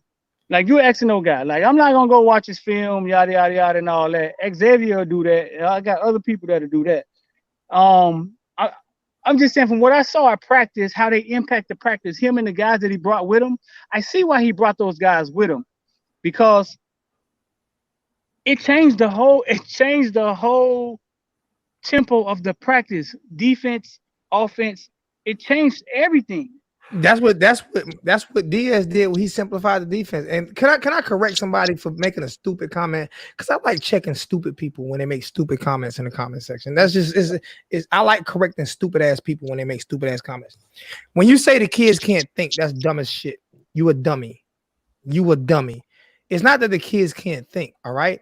Is that I'm a welder, right? Why would you try to make shit more complicated than what it really is? You don't make anything more complicated. You telling me that I'm gonna run 15 crossing routes and I'm gonna run 15 crossing routes, a dig, a slant, and a post just to run the football? Just to do a halfback dive? Why would I do that? The kids in Miami are used to playing fast. So when you play fast, you simplify the shit so you can play fast. Any successful company does not make it more complicated for their employees. Right. Period. So listen, you're stupid when you make a comment like that. I interviewed Lashley. Well, we all interviewed Lashley during the coronavirus. It's on YouTube. I asked the last question, and my last question to him was, all the kids kept saying the offense was easy. I basically said something like how are you simplifying this to the point where they feel it's easy and you're getting it across to them? Go look and see what he said. Go look. Please and tell see me what what he it is. Let the chat know what he said though. Please let said. them know what he said. No. You got to go look and see what he said because it was 3 months ago. If I sum Okay. it up, he says it was something of the effect of like basically what you just said. It's up to us to get across to them what we're trying to teach them. Like it's up to us to get it across to them and have and for them to be effective when we teach it to them. That's on us. I can't say you're out there playing slow because I put too many options in your fucking head. Right. You know what I'm saying? You're a kid. You're not a pro. You're a kid. Exactly. That's on me. You know what I'm saying? Yeah. So basically, he summed it up kind of like that. Like basically, we try to draw that line between complex, simple, and then the way we teach it. Most NFL teams do the same thing though. You don't see those big ass playbooks no more. Like for Right. what? What am I doing? What am I? Why do I need? Prime example: the Wonderlic test. I've taken the Wonderlic test, and they say people, you know, you fail the Wonder. They ask some of the dumbest questions on earth that you would never hear on a Wonderlic test. Yeah. And I scored pretty decent on it, but it was hard as hell because the question they was asking, like, if two oranges had sex with two apples and they had a grape, how did that happen? That was that type of question on the Wonderlic test. A lot of people took the Wonderlic test and didn't even know it. Anybody who ever went in law enforcement or tried to be law enforcement in South Florida took the Wonderlic test. They just didn't know that's what it was. They said it right at the top. Yeah. That's a difficult test because it's asking questions that you never even think about in your life. It's not even about school or anything. It's just so. When they say the kids can't think, the thing is are they trying to say South Florida kids can't think? I hear people say stuff like that. We got to start recruiting outside of South Florida because the kids down here are dumb. Well, Nick Saban comes and pluck our best wide receiver every year. We think he's measuring his brain before he recruit him. No, he's not. You know what I'm saying? He's not. So if Jerry Jeudy, man, it hurts me to start naming these names. This fucking hurts. Calvin Ridley, Jerry Jeudy, Corey Brooks. I know it's one of Amari Cooper. You trying to tell me? You trying to go look at Amari Cooper? You think Amari Cooper is brilliant? He barely even talks. You know what I'm saying? Yeah. A coach once said when he first started, he went back to the head coach and said, these kids aren't understanding what I'm teaching them. You know what I'm saying? They're not getting it. He said, I think it was Art Browse. He said, Art Browse, one of them coaches looked at him and said, if those kids can't understand what you're teaching, then you suck as a teacher. There you go. There was no in between. There was no in between. You suck as a teacher. So basically he was saying that's how it is in real life. Figure it out, motherfucker. Figure it out. Exactly. That's my whole because point. we need them to be able to perform and you're teaching them. Exactly. And it bugs me out when you get these grown ass people that's in the chat that probably haven't been successful a day in their life. A day in their life. Don't know nothing about nothing. Stupid as fuck. I'll call you out. I don't care. Yeah. I'm just being honest with you. When you sit here and trash kids and you call them they're not smart. Well, how smart are you? What is your job? What do you do for a living? Like, how smart are you? What do you can't sit here and trash these kids when these coaches are getting paid millions and millions of dollars. You watch these, they can't just be successful in high school and then all of a sudden fall off a cliff in college. Like, for real. And then they don't understand that it's not just about studying the playbook. When you're in college, you got to pass your classes too. Sure do. You got to stay in health. You got to stay in shape. You got to pass your classes. You got all these.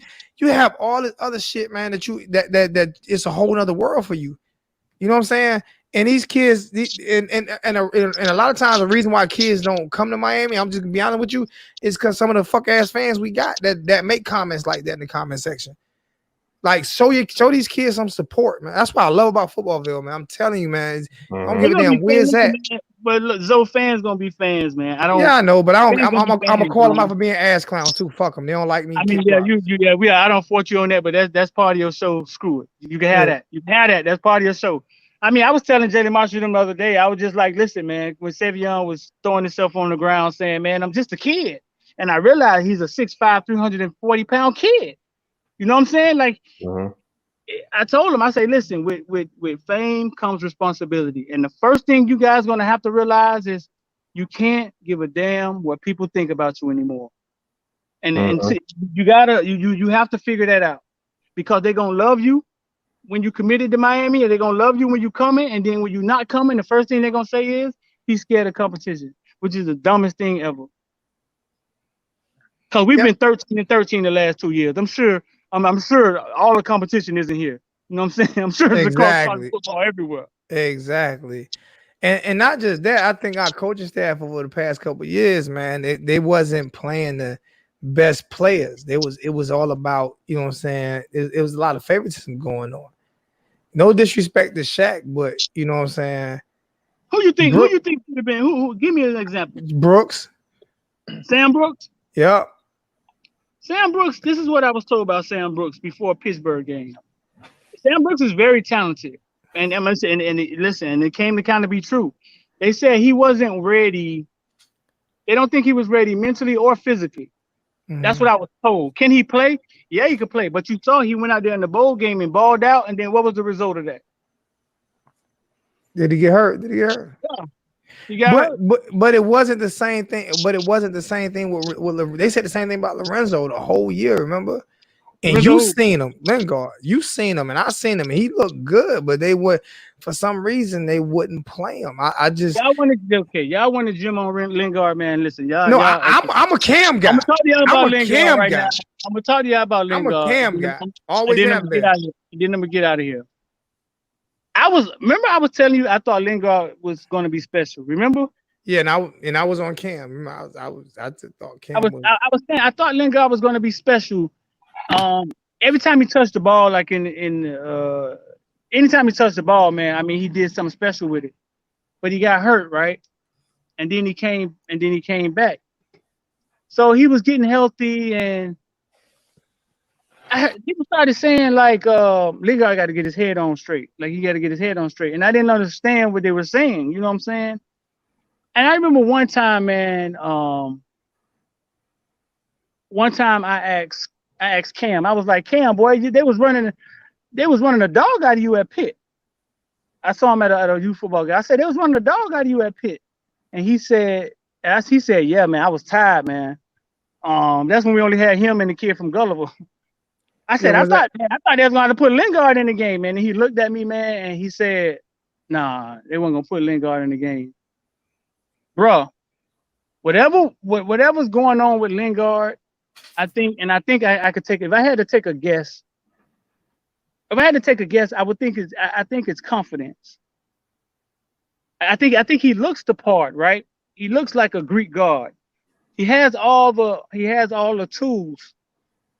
But like I told you, when I went to see him play in high school, and I heard him give he gave the pregame speech to the kids, and it was horrible. Like it wasn't what I was used to hearing. You know what I'm saying, from a captain. I knew right then that he was raw. And he just was a heck of an athlete that needed to be molded into kind of like a football player. But I knew he was special. But I think his issue was in his head. You know what I'm saying? Because I know he could play. But I think his issue, especially after the injury, I think the issue was here. Because it all started making sense to me. The things that they were saying about him. But we'll see, man. We'll see. You got Naquan up there, and you got Lingard up there. We waiting on Naquan. I thought Naquan would have a better college career than Cam Harris. But he hasn't got on the field at Florida yet either. So we'll see, man. But man, why y'all looking so sad about Lingard, man? We had a funeral here, man. We lost Zoe again, I think. Yeah, we had a funeral here. Hey, but what's your Twitter? Mobley at what? My Twitter is Derek Mobley 2 or at Mobley Media. MOB. And you only do recruiting? No, I mean, I'm trying to just continue to build a platform. Mobley Media and Derek Mobley Sports is just going to be something I'm continuing to work on and expand upon. I'm actually about to start my certification for a sports agency as well. So I'm just really trying to immerse myself in what used to be a hobby, which was sports and following, Hurricanes football. Just trying to do whatever I can to really start, getting down to South Florida, getting my boots on the actual ground, and seeing a lot of these folks up close. Just trying to do. So just a lot of little things that I'm doing. So definitely check out my website, mobleysport.com. So I'm Yeah, back. man. I'm having AT&T problems. I don't know. AT&T. I'm having Man, how AT&T. you the host? How you gonna disappear? You the host? I'm having AT&T problems. They don't like me. You They got keep. me in here running your show, man. Yeah, you gonna be doing it a lot the way AT&T treat me. I had to do a live broadcast on AT&T yesterday, so they really mad at me today.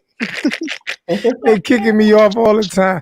Good thing stream you all let. See, that's a good thing about having great friends like you and Derek and Jay. Like y'all can hold it down when I get kicked out.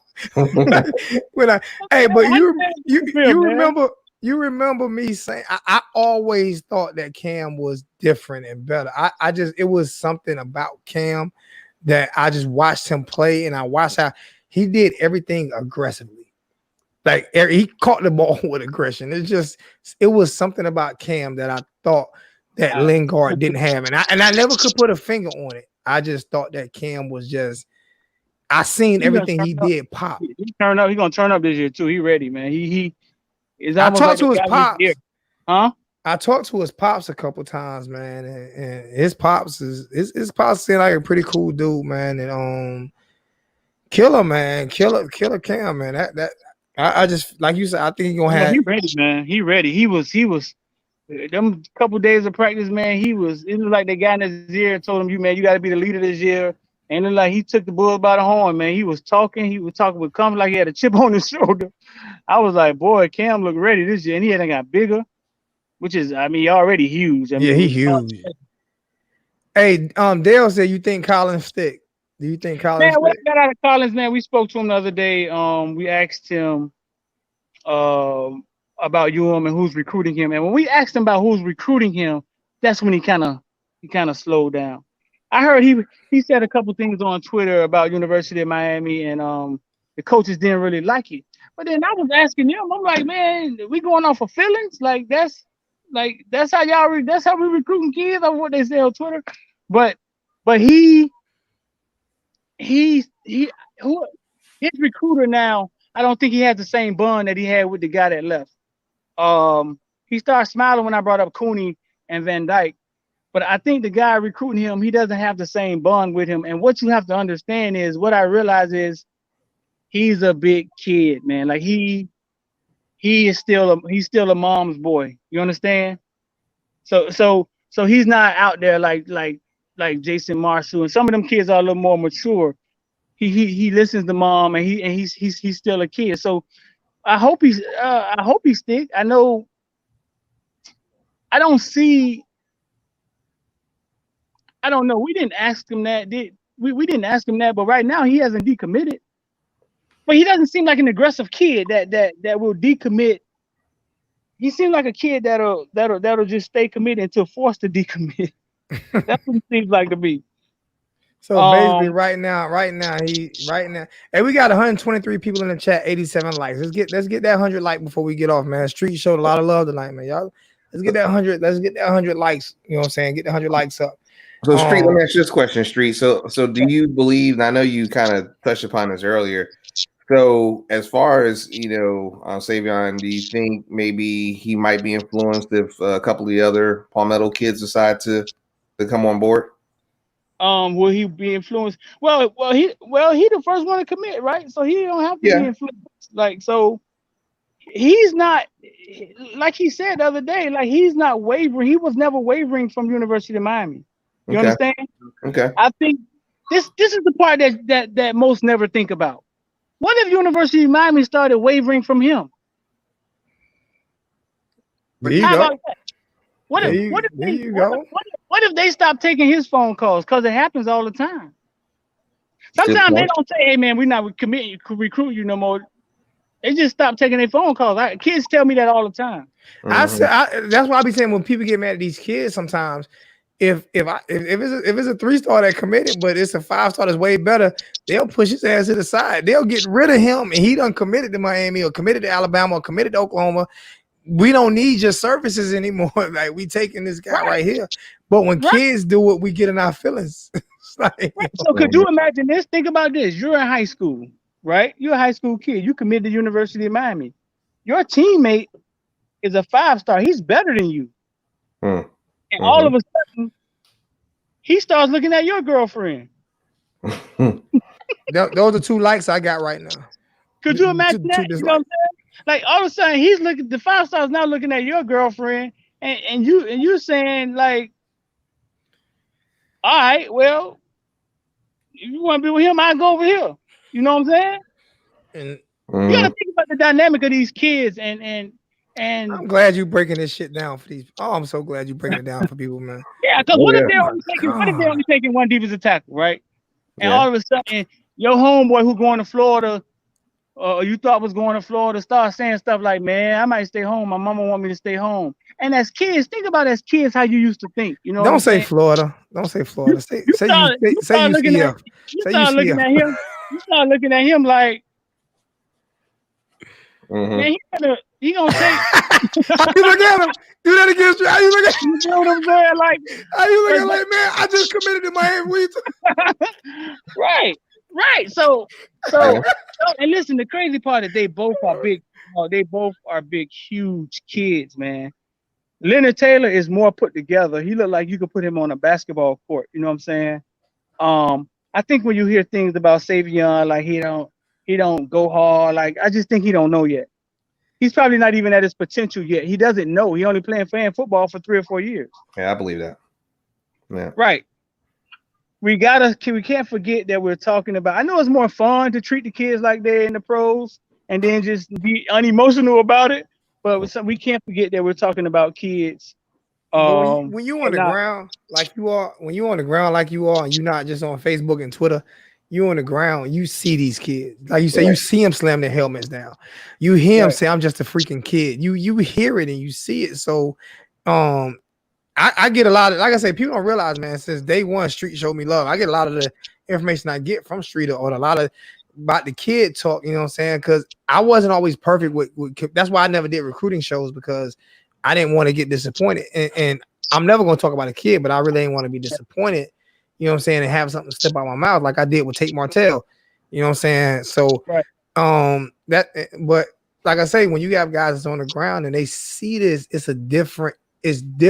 Street feels different because he knows these kids and he knows he's a grown man and they kids. It's like when somebody threatened Bubba, was the kicker Bubba Baxter? What was the kicker Bubba Baxter? That's man, that was when they weird. threatened his life, and I cursed him out, and his parents called me like, I appreciate you taking up for my son. He's a kid, bruh. You want to kill him because he missed a kick? Like, are you seriously kidding me? Like, for real? People take it too far sometimes. They don't. And I'm about to get up out of here, man. But a quick story, like Najee Davenport's son, right? Bryn Davenport, man, is the best 8th grader, the best 8-year-old I've seen for in a long time, right? And his team PPO last year were undefeated. They were undefeated, and they ran up against the team and they got beat really, really bad. And he scored one time and they called it back, and he was crying after the game, right? And I had never thought about this. Najee said to me, he said, "Yeah, it's all good when he's scoring touchdowns, right, in those other games." He said, "But when I take him home and he's looking at me because he felt like he let everybody down, what do I say to him?" And I had never thought about that side of it. You know what I'm saying? I never thought about that side of it. That like he scores 4 touchdowns, everybody's yelling, Bryn, they're blowing people out, and then you run against Miramar, they shut you down, and you feel like, man, I gotta score at least twice because that's what I'm used to doing. Yeah. Nobody's cheering. The people on the sideline are mad, and he's confused as a kid. You know what I'm saying? So he goes home and he feel like he let people down. How do you tell a 7-year-old or 8-year-old that, man, you? And I'm just saying that to just remember, man, that we're still talking about kids. You know what I'm saying? They don't talking consider about you kids, and we're talking. They don't consider your brain development until you're 25. Like, serious people. Right. We're talking about kids, but if it's more fun to just treat them like football players and be like, screw it, man, because some of the media, a lot of the media don't care, man. I remember telling one of those sites, I ain't gonna say their name, I was like, listen, man, if y'all maybe taught the kids how to speak in front of the camera, they'll be more prone, because they were saying that the way that I get access to kids, the kids don't always want to talk to them. Yeah, because And I was you like, them. Let me explain. Fuck this. I'm gonna be honest with you, man. Let me explain to you, man. When you from the hood, okay, and street from the hood, and street understands how to talk. Street understand how to talk politically correct, or you know what I'm saying, whatever. But he understands how to talk to kids. And I'm just gonna be honest, the white media, if they don't understand what the young black man is saying, then fuck you. Learn what they're saying. Why should they have to learn what you're saying? They're gonna develop. They're gonna develop in their lives, but right now they're kids. So if you don't understand what they're saying, they're going to street, and I'm glad they're going to street. Let them keep coming to you. Listen what his reply was though, and it's one of the big sites too. One of the sites that y'all pay for.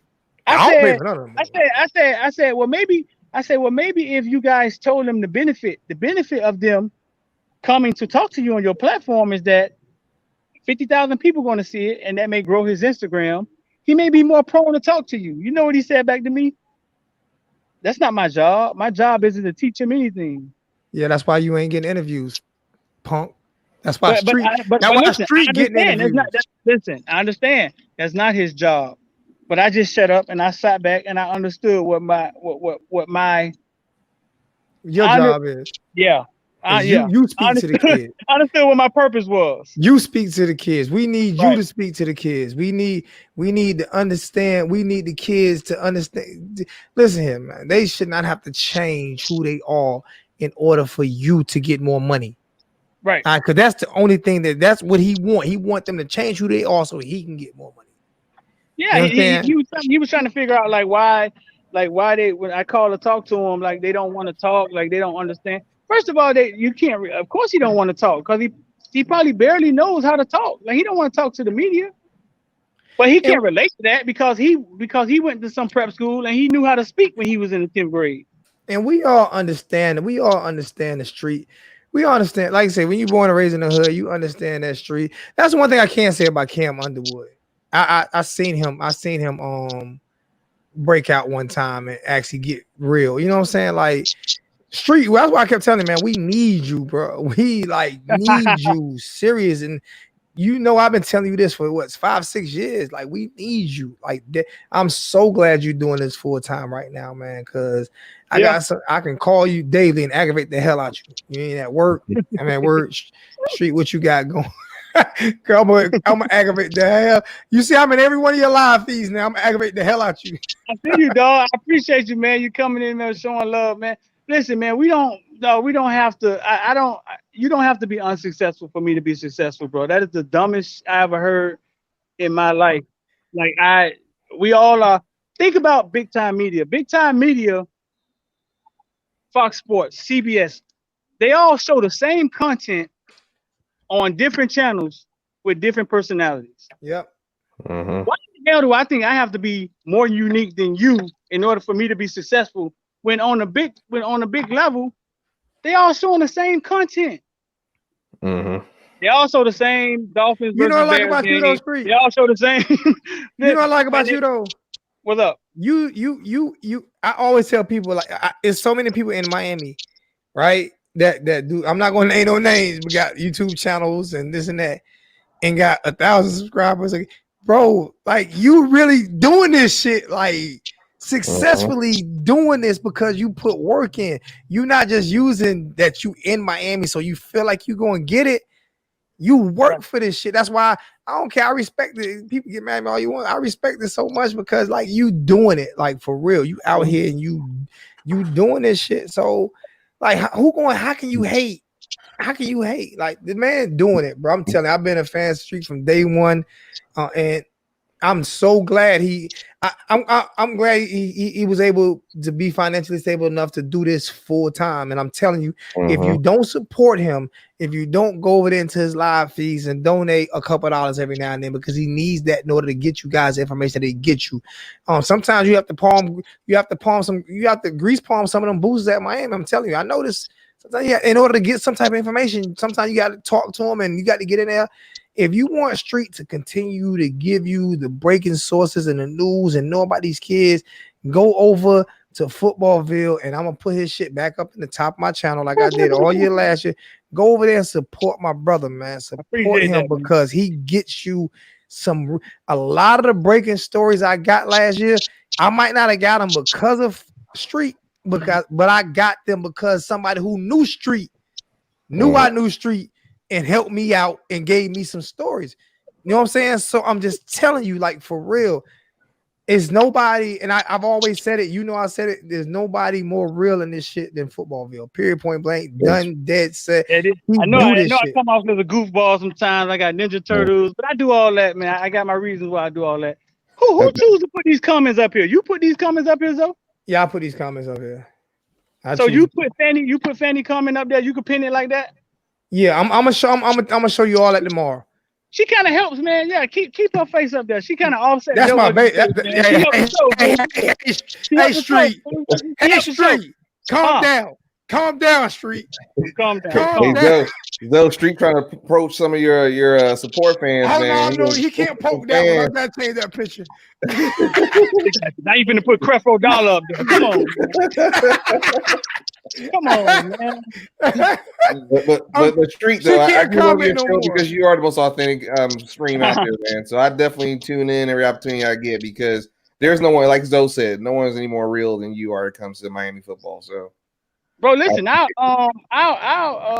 so what do? You subscribe to all the other websites and stuff, and you see what they're talking about because they listen. And I'm saying that to say this before you say something.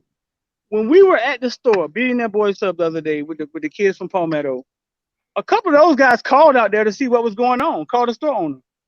So when you go look at their stuff, don't feel bad because they look at your stuff. Oh yeah. Yeah, don't feel bad. Oh yeah. Don't feel bad to go subscribe and look at because that's how their business works. They have to look under every rock. They have to look under everything in order to get information. Mm-hmm. You know what I'm saying? So that's how it works with them. But listen, bro, I got you. Hit me up, send me a DM. I'm gonna hit you. Anything I can throw you, I'll throw you. It's never a competition with me, big dog. You know what I'm saying? Oh, you talking to Derek? Yeah, Derek. Yeah. He'll look. So well, you know I got you. So I've been. Oh yeah. I'm hit you tomorrow. Crash and burn. I had you, so yeah, man. I tell people like day one. Did you have a video? You put a video on your page right now called what the video was like? Fuck them niggas. It was something crazy you had on. That's when I was going in with Kane Shades, man. Yeah, man. I'm at work. I'm at work at 5:00 in the morning, and at 5:15 my phone ringing. It ain't even a text message. My phone ringing. I said, "Did somebody die in Miami?" Street said, "Man, if you don't take that shit down." I'm not taking shit down. He said, Zoe. Like, man, come on, Zoe. Like, who? Now, I understand controversy. I learned from that, Street. I learned from the Street. Yeah, man, you're going down a crazy path, man. But you done came a long way, bro. Like, you done came a long way. And sometimes when people ask me, dog, how you built what you built? I just tell them, like, I don't know, because I think it's just being consistent. Being consistent is kind of like equal success, you ask me. So if you keep going, you keep growing, you learn how to use OBS, you learn how to do this, you learn how to do that. This stream you are right here, though. This stream you are right here. But listen, it's the same thing, though. Because you it's a little easier, though. Right? You start on one, then you learn another one, and you keep growing. It's just consistency, fool. Yeah. That's all it is. That's all it is. The two people that done cursed me out the worst of my life in the last 5 years is Street and 786. You used to frustrate me so much, especially when you used to say, and you were so right about the dude from Georgia, fool. You was Don't I see him? I'm you using Derek. was not buying it, dog. You was not. He had that good year. You wasn't buying it. And you used to frustrate me so much, dog. But you was right. I mean, you was right. I don't think he was a fraud. I think he came in right, and I think he tried to pass our program on to his son, bro. That's exactly what he did. Remember when? And I think the dude who called me know you because he ain't say what. Listen. They told me that the other day. I know exactly who it is. Yeah, I was saying the dude who called me know you, and everybody said I was wrong. He called me when they was telling Rick, either you fire your son or you fired at the end of the year. Period. And he called me and said, I want you to break this. You know what I'm saying? And I'm like, he got to know either 786 or Street. He got to know either cause he didn't know me. But he said, I know you will break it. I know you will break it. So I'm gonna let you break. And they called me a liar for like 2 weeks until 2 weeks later. Like you say, 247, they got to have everything lined up. They can't just break something. It has to be factual facts. Right. Yeah. You know what I'm right. saying? Me, I could. You used to tell me that, Lonzo, you can break certain shit and it's not gonna really hurt you. And that's what I start. If a booster called me and I know who and I can know who the booster, he's a real booster, then I could take that chance. And I took that chance a couple times and I was right. And you had people killing me. Yeah, you lying. You're not the machine that they are. You don't have to go through the channels they go through. That's the good thing of being smaller. A lot of times when things are bigger, they transform slower. They move slower. They have to operate slower. So yeah, man, you was right. You were right. That was my homeboy Anthony. You was talking. Yep. That's Xavier. That's Xavier homeboy. Man, them boys finna Zoe. Them boys were like, man, you know Zoe, man. I was like, yeah, that's my homeboy Zoe, man. He was like, yeah, man. Him and Anthony got into it. I was like, that was funny to me, man. We were just talking about that 2 days ago. Yeah, man.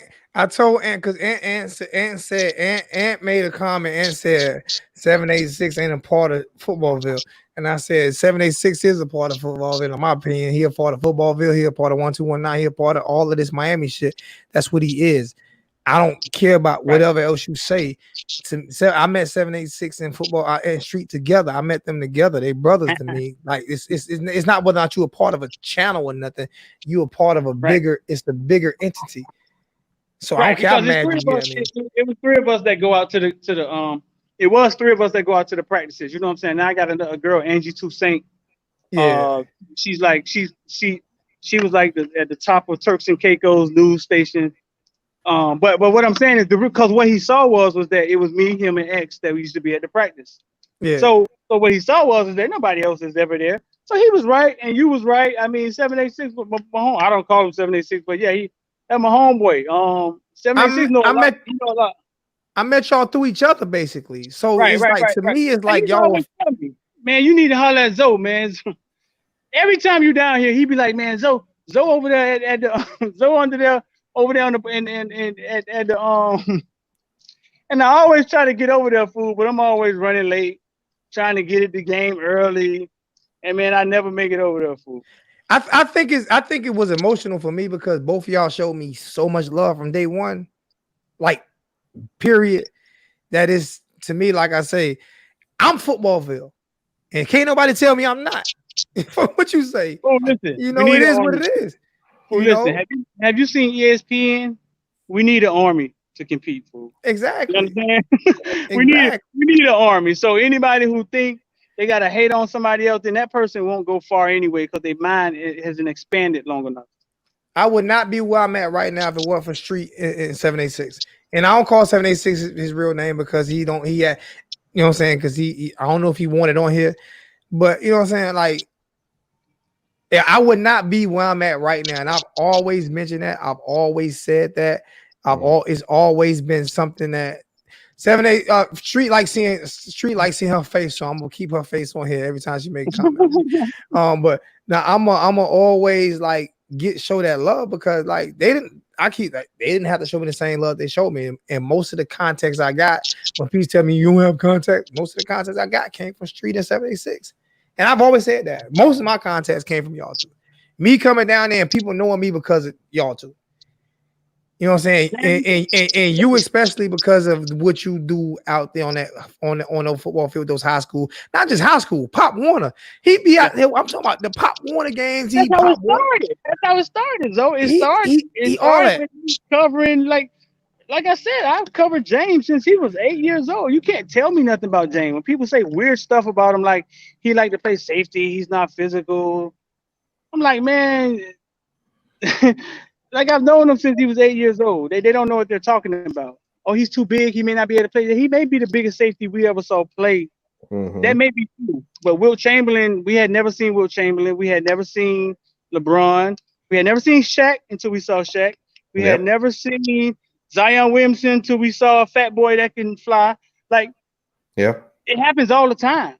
Mm-hmm. It happens all the time. You know what I'm saying? Nature. And So I was supposed to start covering South Carolina for Street and sending videos to. you lay it down on me, bro. That's when the divorce and everything was happening. You know what I'm saying? Remember, I was going through all that, so everything kind of came to a halt with that. But no, that's still gonna happen. I'm gonna get the big games like Valley and Orangeburg and those teams that's nationally ranked, like Rock Hill and Northwood, those teams that's nationally ranked in the top 30 or 40 or 50. I'm gonna start getting to those games. Let's go, man. But listen, man, I gotta get out of here, man. I've been on here too long, man. My lady you probably good? cheating or something out here, man. Hey, y'all go watch the last video. I just put out a video with Lauren Seymour, Big Baby. Big Baby, I just put that out. Y'all check it out, man. Follow us on Twitter, Caneville305, and when you going live again? On Instagram. Huh? When you going live again? Maybe tomorrow. We got a show we shooting in tomorrow. We're gonna have the kicker Borregales. Yeah. He coming to the show at Lorna's Cafe in the morning. And I got another homeboy who I'm gonna add to the Caneville show, man, from Tampa, man. He lit, so he lit. So you and him will make a heck of a show. He lit, man, like whatever you need me, man. He fiery. He fiery. But listen, I may go live tomorrow, man. But y'all holler at me. I thought we was gonna get a commit this weekend, man. I mean, I don't know what happened, but I'm gonna show you how to set this up. It's 50 cent easy, like serious. Call me tomorrow, cause OBS been kicking my behind. Bro. Nah, this StreamYard, bro. Even a dummy like me could do it. Zo, man, you missed out on another clue. I gotta listen, man. I done got a cameraman now. Like we pay a dude to come out with 3 Don't cameras. Don't do that no more. He gonna be mad at me. I gotta interrupt, guys. Wait a minute. Street, you just said you thought we was gonna have a commitment this weekend. Did something change this weekend? Well, you know, your boy was saying we were supposed to have a commitment this weekend. They seem to think they're gonna have. They seem to think 1 or 2 kids supposed to be committing soon. They just don't know when. I know Andrew Ivan said that it was a kid that's supposed to commit this weekend. Yeah, he said supposed to be. Then he said we're supposed to commit this week. Then he said he's supposed to commit this weekend.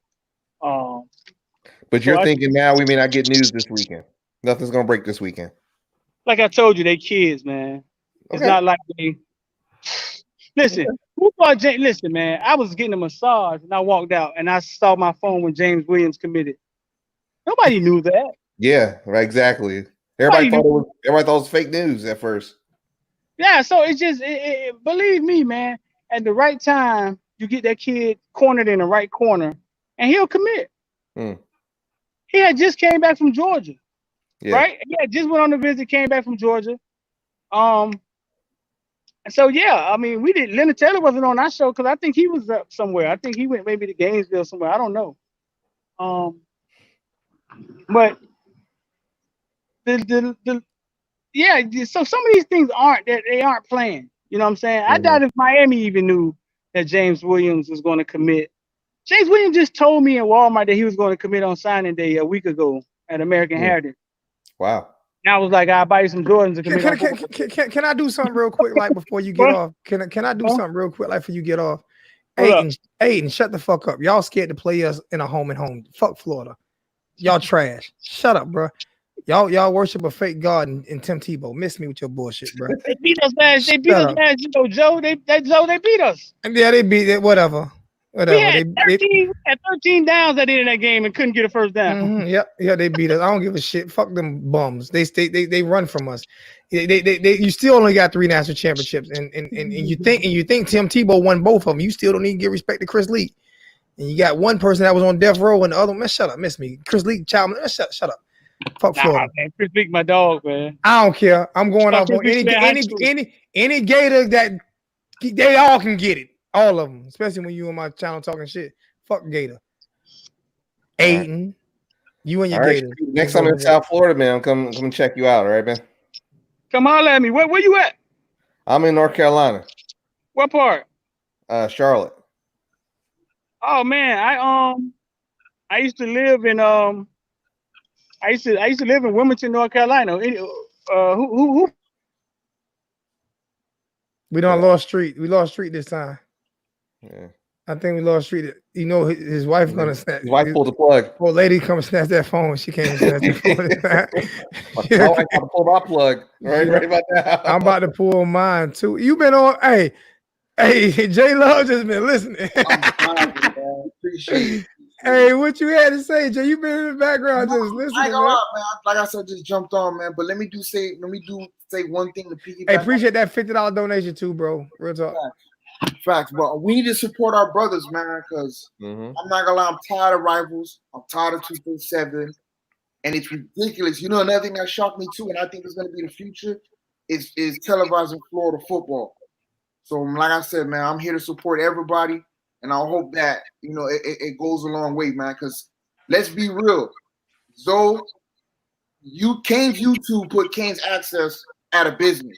Nobody don't even listen to, no disrespect to Mr. Z and those dudes anymore. And I feel like recruiting is going to be the same thing, especially the hate the Hurricanes have been getting for the past few years, man. I had a lot of help, man. I had a lot of, like I said, you know, I tell people, like, you can do YouTube, you can get all the donations, you can do this right there, but the only way you're going to gain respect is if you step down in the Mecca. You know what I'm saying? If you're a Kane fan and you not there, then the people there are not going to show you that same respect. The reason why Street and 786 them and all them guys down there showed me that same respect is because I'm there, and not just that, I'm not fake. You know what I'm saying? Mm-hmm. You got cats that you might get more views than me. You might get this because you're afraid of you're afraid to have a real opinion, but you're not going to get more love than me in the city of Miami because people really know who I am and they know I make that 9-10 hour drive every other week. Yeah, every other week. Yeah. You know what I'm saying? To be down there with my brothers and sisters, you know what I'm saying? Showing love for my Canes and you get that. I remember how many times I tell you, I'd rather have 10 people in the chat who love me because I'm real than 500 people in the chat that want me to be fake. I could never be fake. Street is a real dude. Like, he called me when I had 400 subscribers and said, bro, I like your energy. And you be here? You driving all the way from South Cat and you here? Like, it's different. You get a different type of love and respect. Spend time in Florida, they recognize fake real quick. So real represent and respects real in Florida because I spent a few years down there, so I know. And I get a lot, and that's the reason why. And another thing is, like, I'm gonna call you out if you talk shit. I'm not going to like sit here and be like, nah, fuck you. Like, for real, I'm a Kane. Dead ass. What made us? Jerome Brown type shit made us walking into Penn State with fatigues on. That's what made us. Like, since when we become soft or fake hard? Right. I'm 100% authentic, and I slap the shit out you if you think I'm not. Like, for real, I don't care about losing a fight. Never been like that. So when you see me, I am who I am all the time. I'm gonna show love all the time. You can get a beer, you can get a black and mild because that's what I smoke. You can get whatever. You know what I'm saying? But I'm gonna always be real. Ain't shit about me fake. Not even my locks, T2Y. Not even my locks, T2Y. Not even them, T2Y. I'm coming for you, homie. Because I'm coming for you, T2Y. T2Y, my little bro. I got to mess with him every week. But not, and like I said, and I say it and I say it again. Me and Derek had conversations where we didn't agree on everything. And he was right on a whole lot of shit he said. And one thing I told him, though, if you keep pushing and you keep doing this shit, you're going to meet people for real. I know some people, but you're going to meet people just because of who you are. And you just met one of the biggest motherfuckers in Miami just now. And humble. X.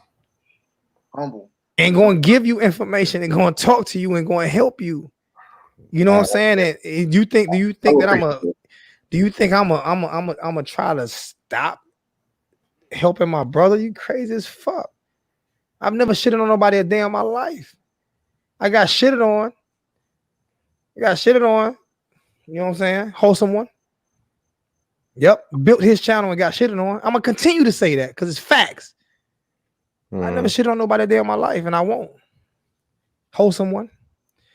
So, I mean, that's why I'm always be successful either at this or some part or a different part of my life, is because I surround myself with people like Derek, like Jay, like Streeter, like Orange and Green Blood, like T2Y, like 786, my brother, love to death, like Miss K, like Jesse, a few of the women who have been in the chat. Like I try my best to keep it real with the people that keep it real with me. I never ever turn my back on nobody who keep it real with me. Never, ever. I told Derek I can't afford to pay you right now, but if you want to still come on, my brother, come on. He's like, no problem, bro. Let's do this. You know what I'm saying? It's what it is. But now he done met Street, so he gonna get bigger. Believe that, because Street gonna be hitting his line, have him write shit. Once he see his article, he gonna hit his line, so I have him write shit. You know, real shit. So I mean, it is what it is. This is what we do, man. We gotta help each other out. Like you said, we gotta help each other out, man. Yeah. Who else gonna keep it authentic? I'm always be me. I'm glad Street quit his job to do that though, because like this shit about to get real. 247, Kane's all ass kissed. They about to have some problem. Kane's ass is already dead. I'm gonna be honest. I killed them. Yeah. I killed them. You said I killed them. Yeah. And you know how I killed Kane all ass kiss when I turned him down. We you know, do this and we just don't want you talking about Mark. We gonna offer you. It's not all about money. Fuck you. I walked out. Dead ass. Walked out on him. Cause you don't want me talking about Rick. It's not just about money. Mm-hmm. The average YouTuber, except for a motherfucker like Streeter, would have took that deal. Mm-hmm. What they offered me, the average YouTuber would have took that. And Streeter and I told him, fuck y'all. You're not gonna tell me how to run my channel. I'll take the losses first. Y'all crazy as hell. You know what I'm saying? Yeah. You know what I'm saying? Even people like Cartel, Kane's Cartel, they ain't never showed me no love. I don't show Kane's Cartel ass of love. I'm just being honest with you. I don't show Kane. I don't show them ass love. They ain't never showed me not a bit of love. None ever. Kane's Cartel being real. I call them out. You know, I don't give a fuck. You know what I'm saying? Why not? Why not? Like what I done did to you? Or is it because you know that I know people behind the scenes to where no matter what you do, you can't hurt me because I don't have a machine pushing me. I got grown ass men like Streeter pushing me. I have a machine. We don't need a machine. We are the machine. Because we know the kids. Remember I always said we know these kids in these neighborhoods. We know these kids. So who should get access to these kids? We know these kids. What I found interesting about that whole discussion earlier was it seemed like there was a time where you were kind of undervaluing what you brought to the table. So he was pushing you. So now he's kind of where he is. But I kind of wonder if he undervalues just how much of a important figure he is. You know what I mean? He knows. I think he has a more powerful platform than he even thinks he has. Bro, he got 60K on YouTube. Yeah, 60. But we're talking beyond. No, I'm beyond just saying. Platform. We're talking about like in the community. He knows. You know what I mean? That's what I'm saying. They go to Street. That's what. Man, how many times you heard me mention Street on? They go to him. They talk to him. He sent them to me. I'm gonna tell you another conglomerate. To be honest with you, that was headed that way. I don't know what happened to him. Unc Nasty them, Cane Shades. They were headed that way. Mm-hmm. But the problem was you had a certain amount of people that they allowed on their channel to talk shit about kids. That'll kill you. Yeah. You know what I'm saying? You cannot, you heard Street say you're not talking shit about kids on my show. Like for real, you're not doing that. What has my thing been from day one? Jay, what's my thing been from day? Since you've been watching me, Jay, you've been watching me like 4 or 5 years, right? What have you always heard me? We're not going to talk shit about the kids from my neighborhoods, man. We're not going to do that. We not going to do that. These kids are from, why am I going to allow, no disrespect, not just black people, why am I going to allow somebody of a different nationality talk shit about my kids. Like they can't speak or they can't this or they stupid. Because now you talking about me. Because I grew up in that. I grew up blood. I grew up in the streets. I grew up in Harlem. My whole family's from Jamaica and Miami. And I grew up like that. So why am I going to allow you motherfuckers to talk shit about my kids? Fuck you. We're not doing that. That's what we not doing. You know what I'm saying? And that's what makes. I don't care if you respect me as long as the kids and their parents respect me.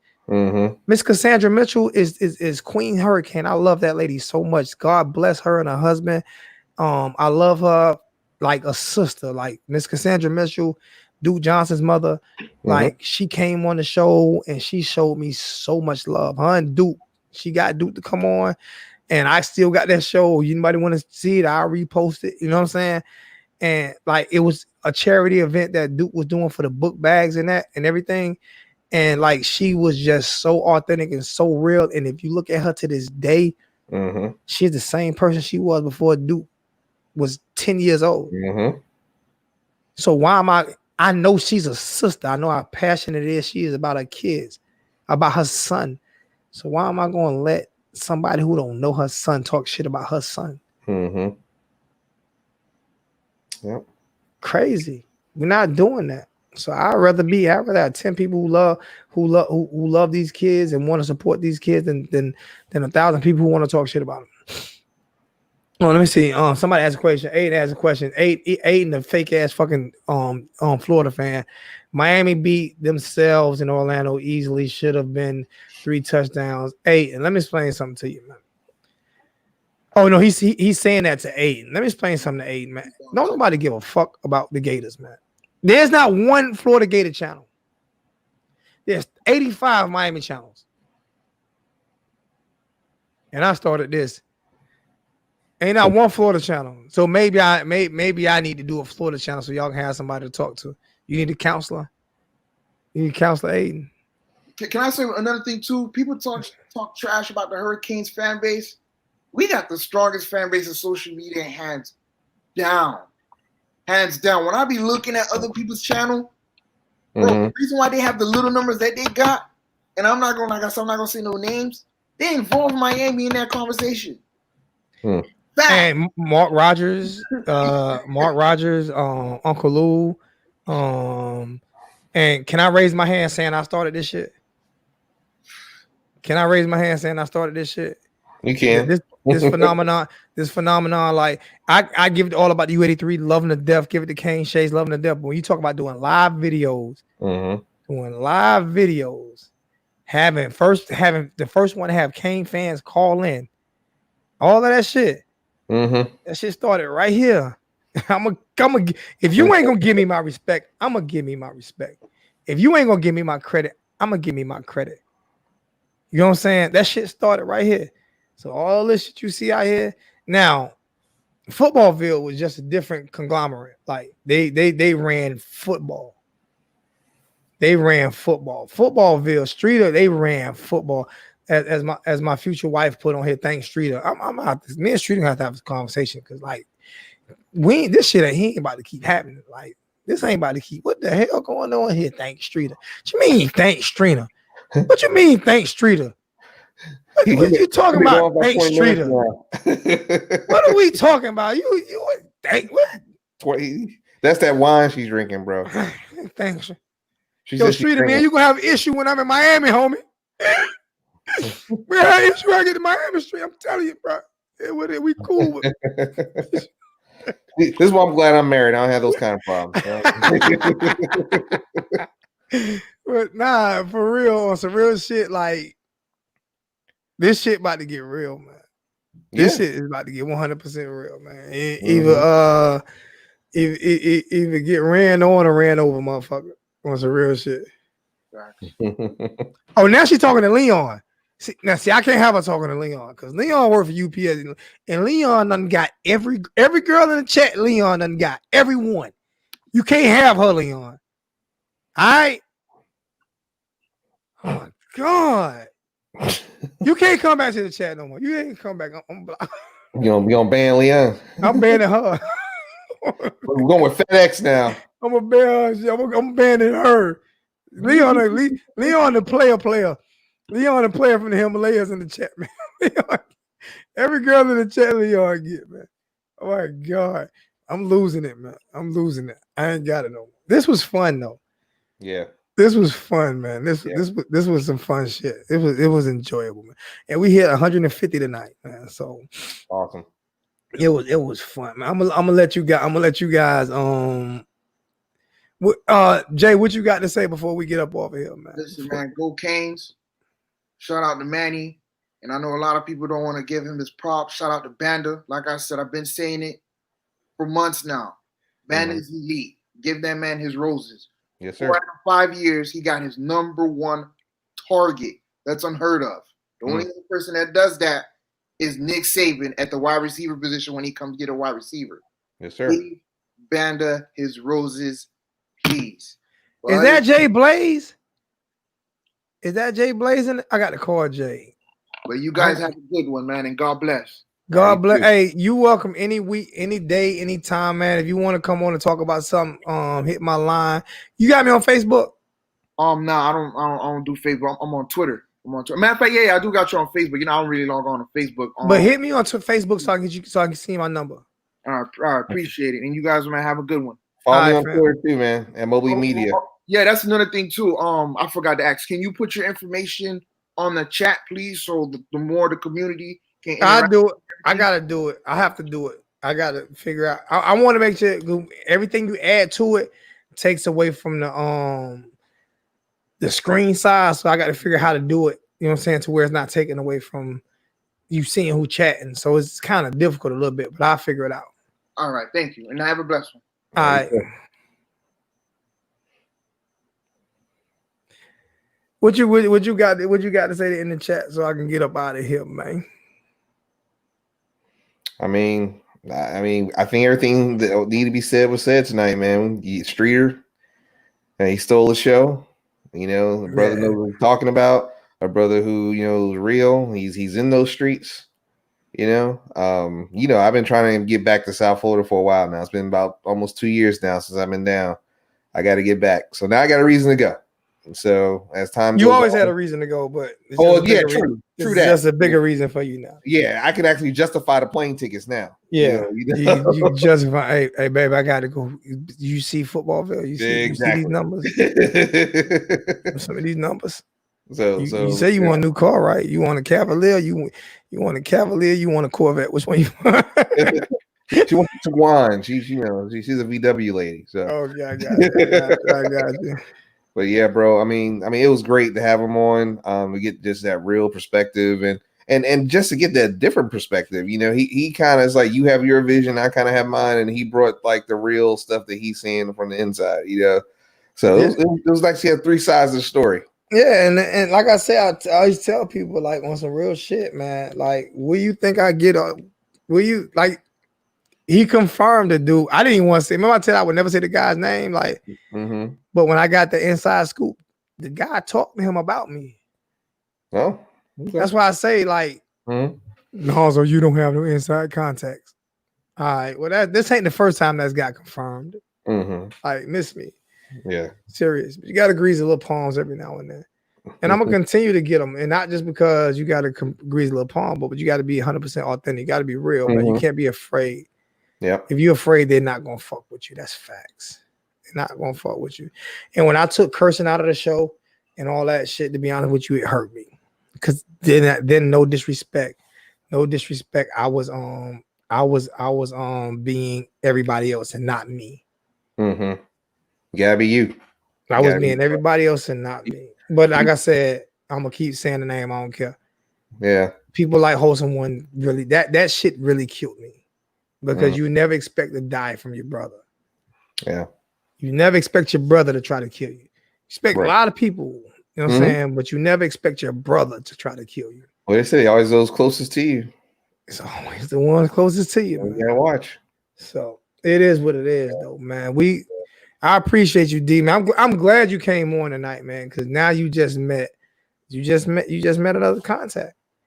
Yeah. I ain't have to put you onto that contact, man. Right, you didn't. I ain't have to put you on that contact.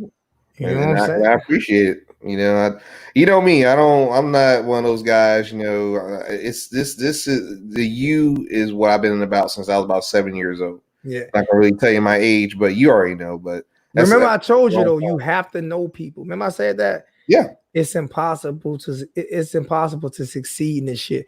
You only gonna go so far. Yeah. Like even with donations and shit, if I don't get the same amount of donations when I go to Miami, how many times do you think I pay for a room or something? Mm-hmm. I stay in the best hotels when I'm in Miami. Mm-hmm. I stay in the best ones, like dead ass, and don't pay a dollar. Well, I'm sure. You know what I'm saying? I have like access to everything, whatever I want, because of the contacts that I've made. Mm-hmm. So it might not show up with the fan base, but it damn sure show up with the boosters and the players and the alum. Shows up there. I almost lost my house one time. I almost lost my house last year. Got a $10,000 check in the mail. Nice. How about that? Nice. And it wasn't from the fan base. Mm-hmm. Just saying, it happens. It happens as long as you work hard and you stay true to yourself, man. Yes, sir. And I got 4 dislikes, and for the 4 dislikes, I was gonna say something to you, but appreciate you at least watching the show tonight. Thumbs up. There you go. Yeah. Oh, great show, man. And I am about to be out. I'm gonna close it out. Man. All right, bro. I'm gonna talk to you. All right. All right. All about you. All about you, man. Hey, Leon. First off, y'all gonna stop this shit. Y'all ain't just gonna be. First off, you ain't just about to be cheating on me in front of my face. All right, you ain't just about to be cheating on me with Leon in front of my damn face. You can. This shit is about to stop. We all this shit is about to stop, man. Man, y'all. All right. This shit about to stop, man. You know what I'm saying? Yo, what the? How she? Yo, I'm telling you, man. Yo, nobody knows the troubles I go. Nobody knows my sorrow. Man, it's some crazy shit, man. If you paying for that, you paying for that steak. You paying for that steak on South Beach, I'm there, man. You paying for that steak on South Beach, I'm there, man.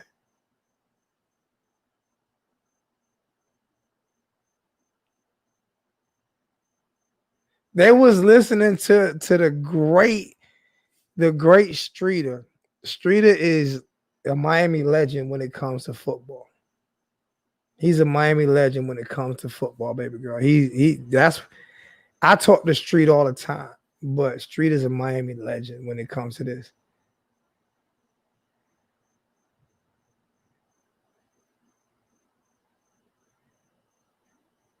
I'm not even blocking nobody no more. I don't even care no more. You want to come here and be, hey, John, I done got to the point, like, I tell T2, I don't even block them. Put them in timeout. Don't even block them. They want to come in and make stupid comments. It builds your algorithm up. Let them come in and make stupid comments, and you're going to get paid for them making stupid comments. Y'all can't tell me this ain't been one of the realest shows of the year, though, for real. Y'all cannot tell me this is not a top. This is not a top 5 show of the year of the whole of the 2020 year. You can't tell me like from the knowledge that you got recruiting from me and Derek and Street. You cannot tell me to have Street on. This made this a top 5 show of the year, man. You know what I'm saying? Like for real. And I keep telling y'all, man, I'm gonna continue to keep building bridges, man, and not separate nobody, not shitting on T2Y, not separate nobody from what we trying to do here, man. Trying to get everybody involved, doing more shows, doing more collabs with everybody on everybody channel. Junior the big dog, like them my brothers, I love them to death. Big dog, my brother, Junior, my nephew, love them. We're gonna do these collabs, man, just so you guys can get the best of the best content. I will be on Footballville, believe that. You know what I'm saying? We just want to make sure that you guys, that Miami fans, get the best access to the University of Miami as you can, and we all can do it in our own unique way. And if it wasn't for Hurricane T2Y, I would not have had all of them on the screen. That was Hurricane. I keep saying over and over again. That was Hurricane T2Y who showed me how to do that.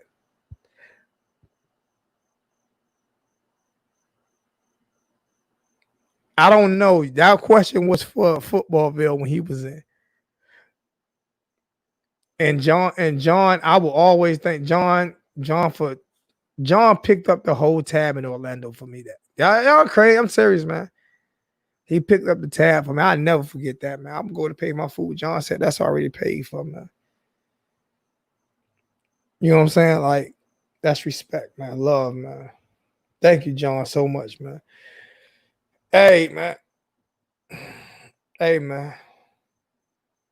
Man, you're gonna have to have a conversation when I get off. When I get off this live, man, you got to have a talk. We're gonna have to have a real talk when I get off this live. And if you don't answer your phone and you with Leon in that damn UPS truck, we're gonna have a motherfucking problem. I'm just telling you. I'm coming to Florida, and I'm raising hell at every UPS station in the state of Florida. I'm going to come and raise hell. All right? Just saying. No, okay. Shoot, playing with me. Playing with you, play with me in my damn face. You know, sit in and just play with me in my life. Like I'm some type of old punk. You know what I'm saying? You know what I'm saying? You know what I'm saying? I'm just saying. I'm telling you, I'm not playing. I'm not playing. I'm coming to every UPS. I'm coming. Leo. I'm coming every UPS store in the state of the little store that's inside the Publix parking lot. They don't even have UPS trucks, but they pack. I'm coming. I'm fine. I'm wherever UPS at. My damn GPS gonna just say my GPS gonna have UPS on it. That's all it's gonna have on it. It's taking me. I might be running in circles. I'm coming to Florida and find me a UPS store. Cause I know she can be somewhere where riding one of them damn trucks with Leon, and we know. I already know what type of time Leon be on. Leon a babe magnet. He get him. Leon gets him. Look at the smile. Look at the smile. Look at the smile on Leon. Look at the smile. Like, yeah, homie. Yeah, I got it. Leon got the smile like, yeah, I got it.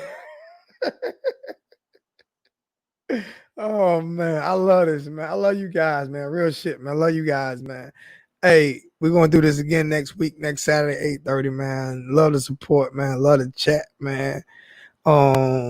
Real talk. Leon, I love you, my brother, man. Thanks for always showing love to the channel, my brother. Much love to everybody, Orange, Green Blood, everybody that was in the chat tonight. Daff, love you, baby girl. Always have a special spot here. And your boy, man, I am out of here.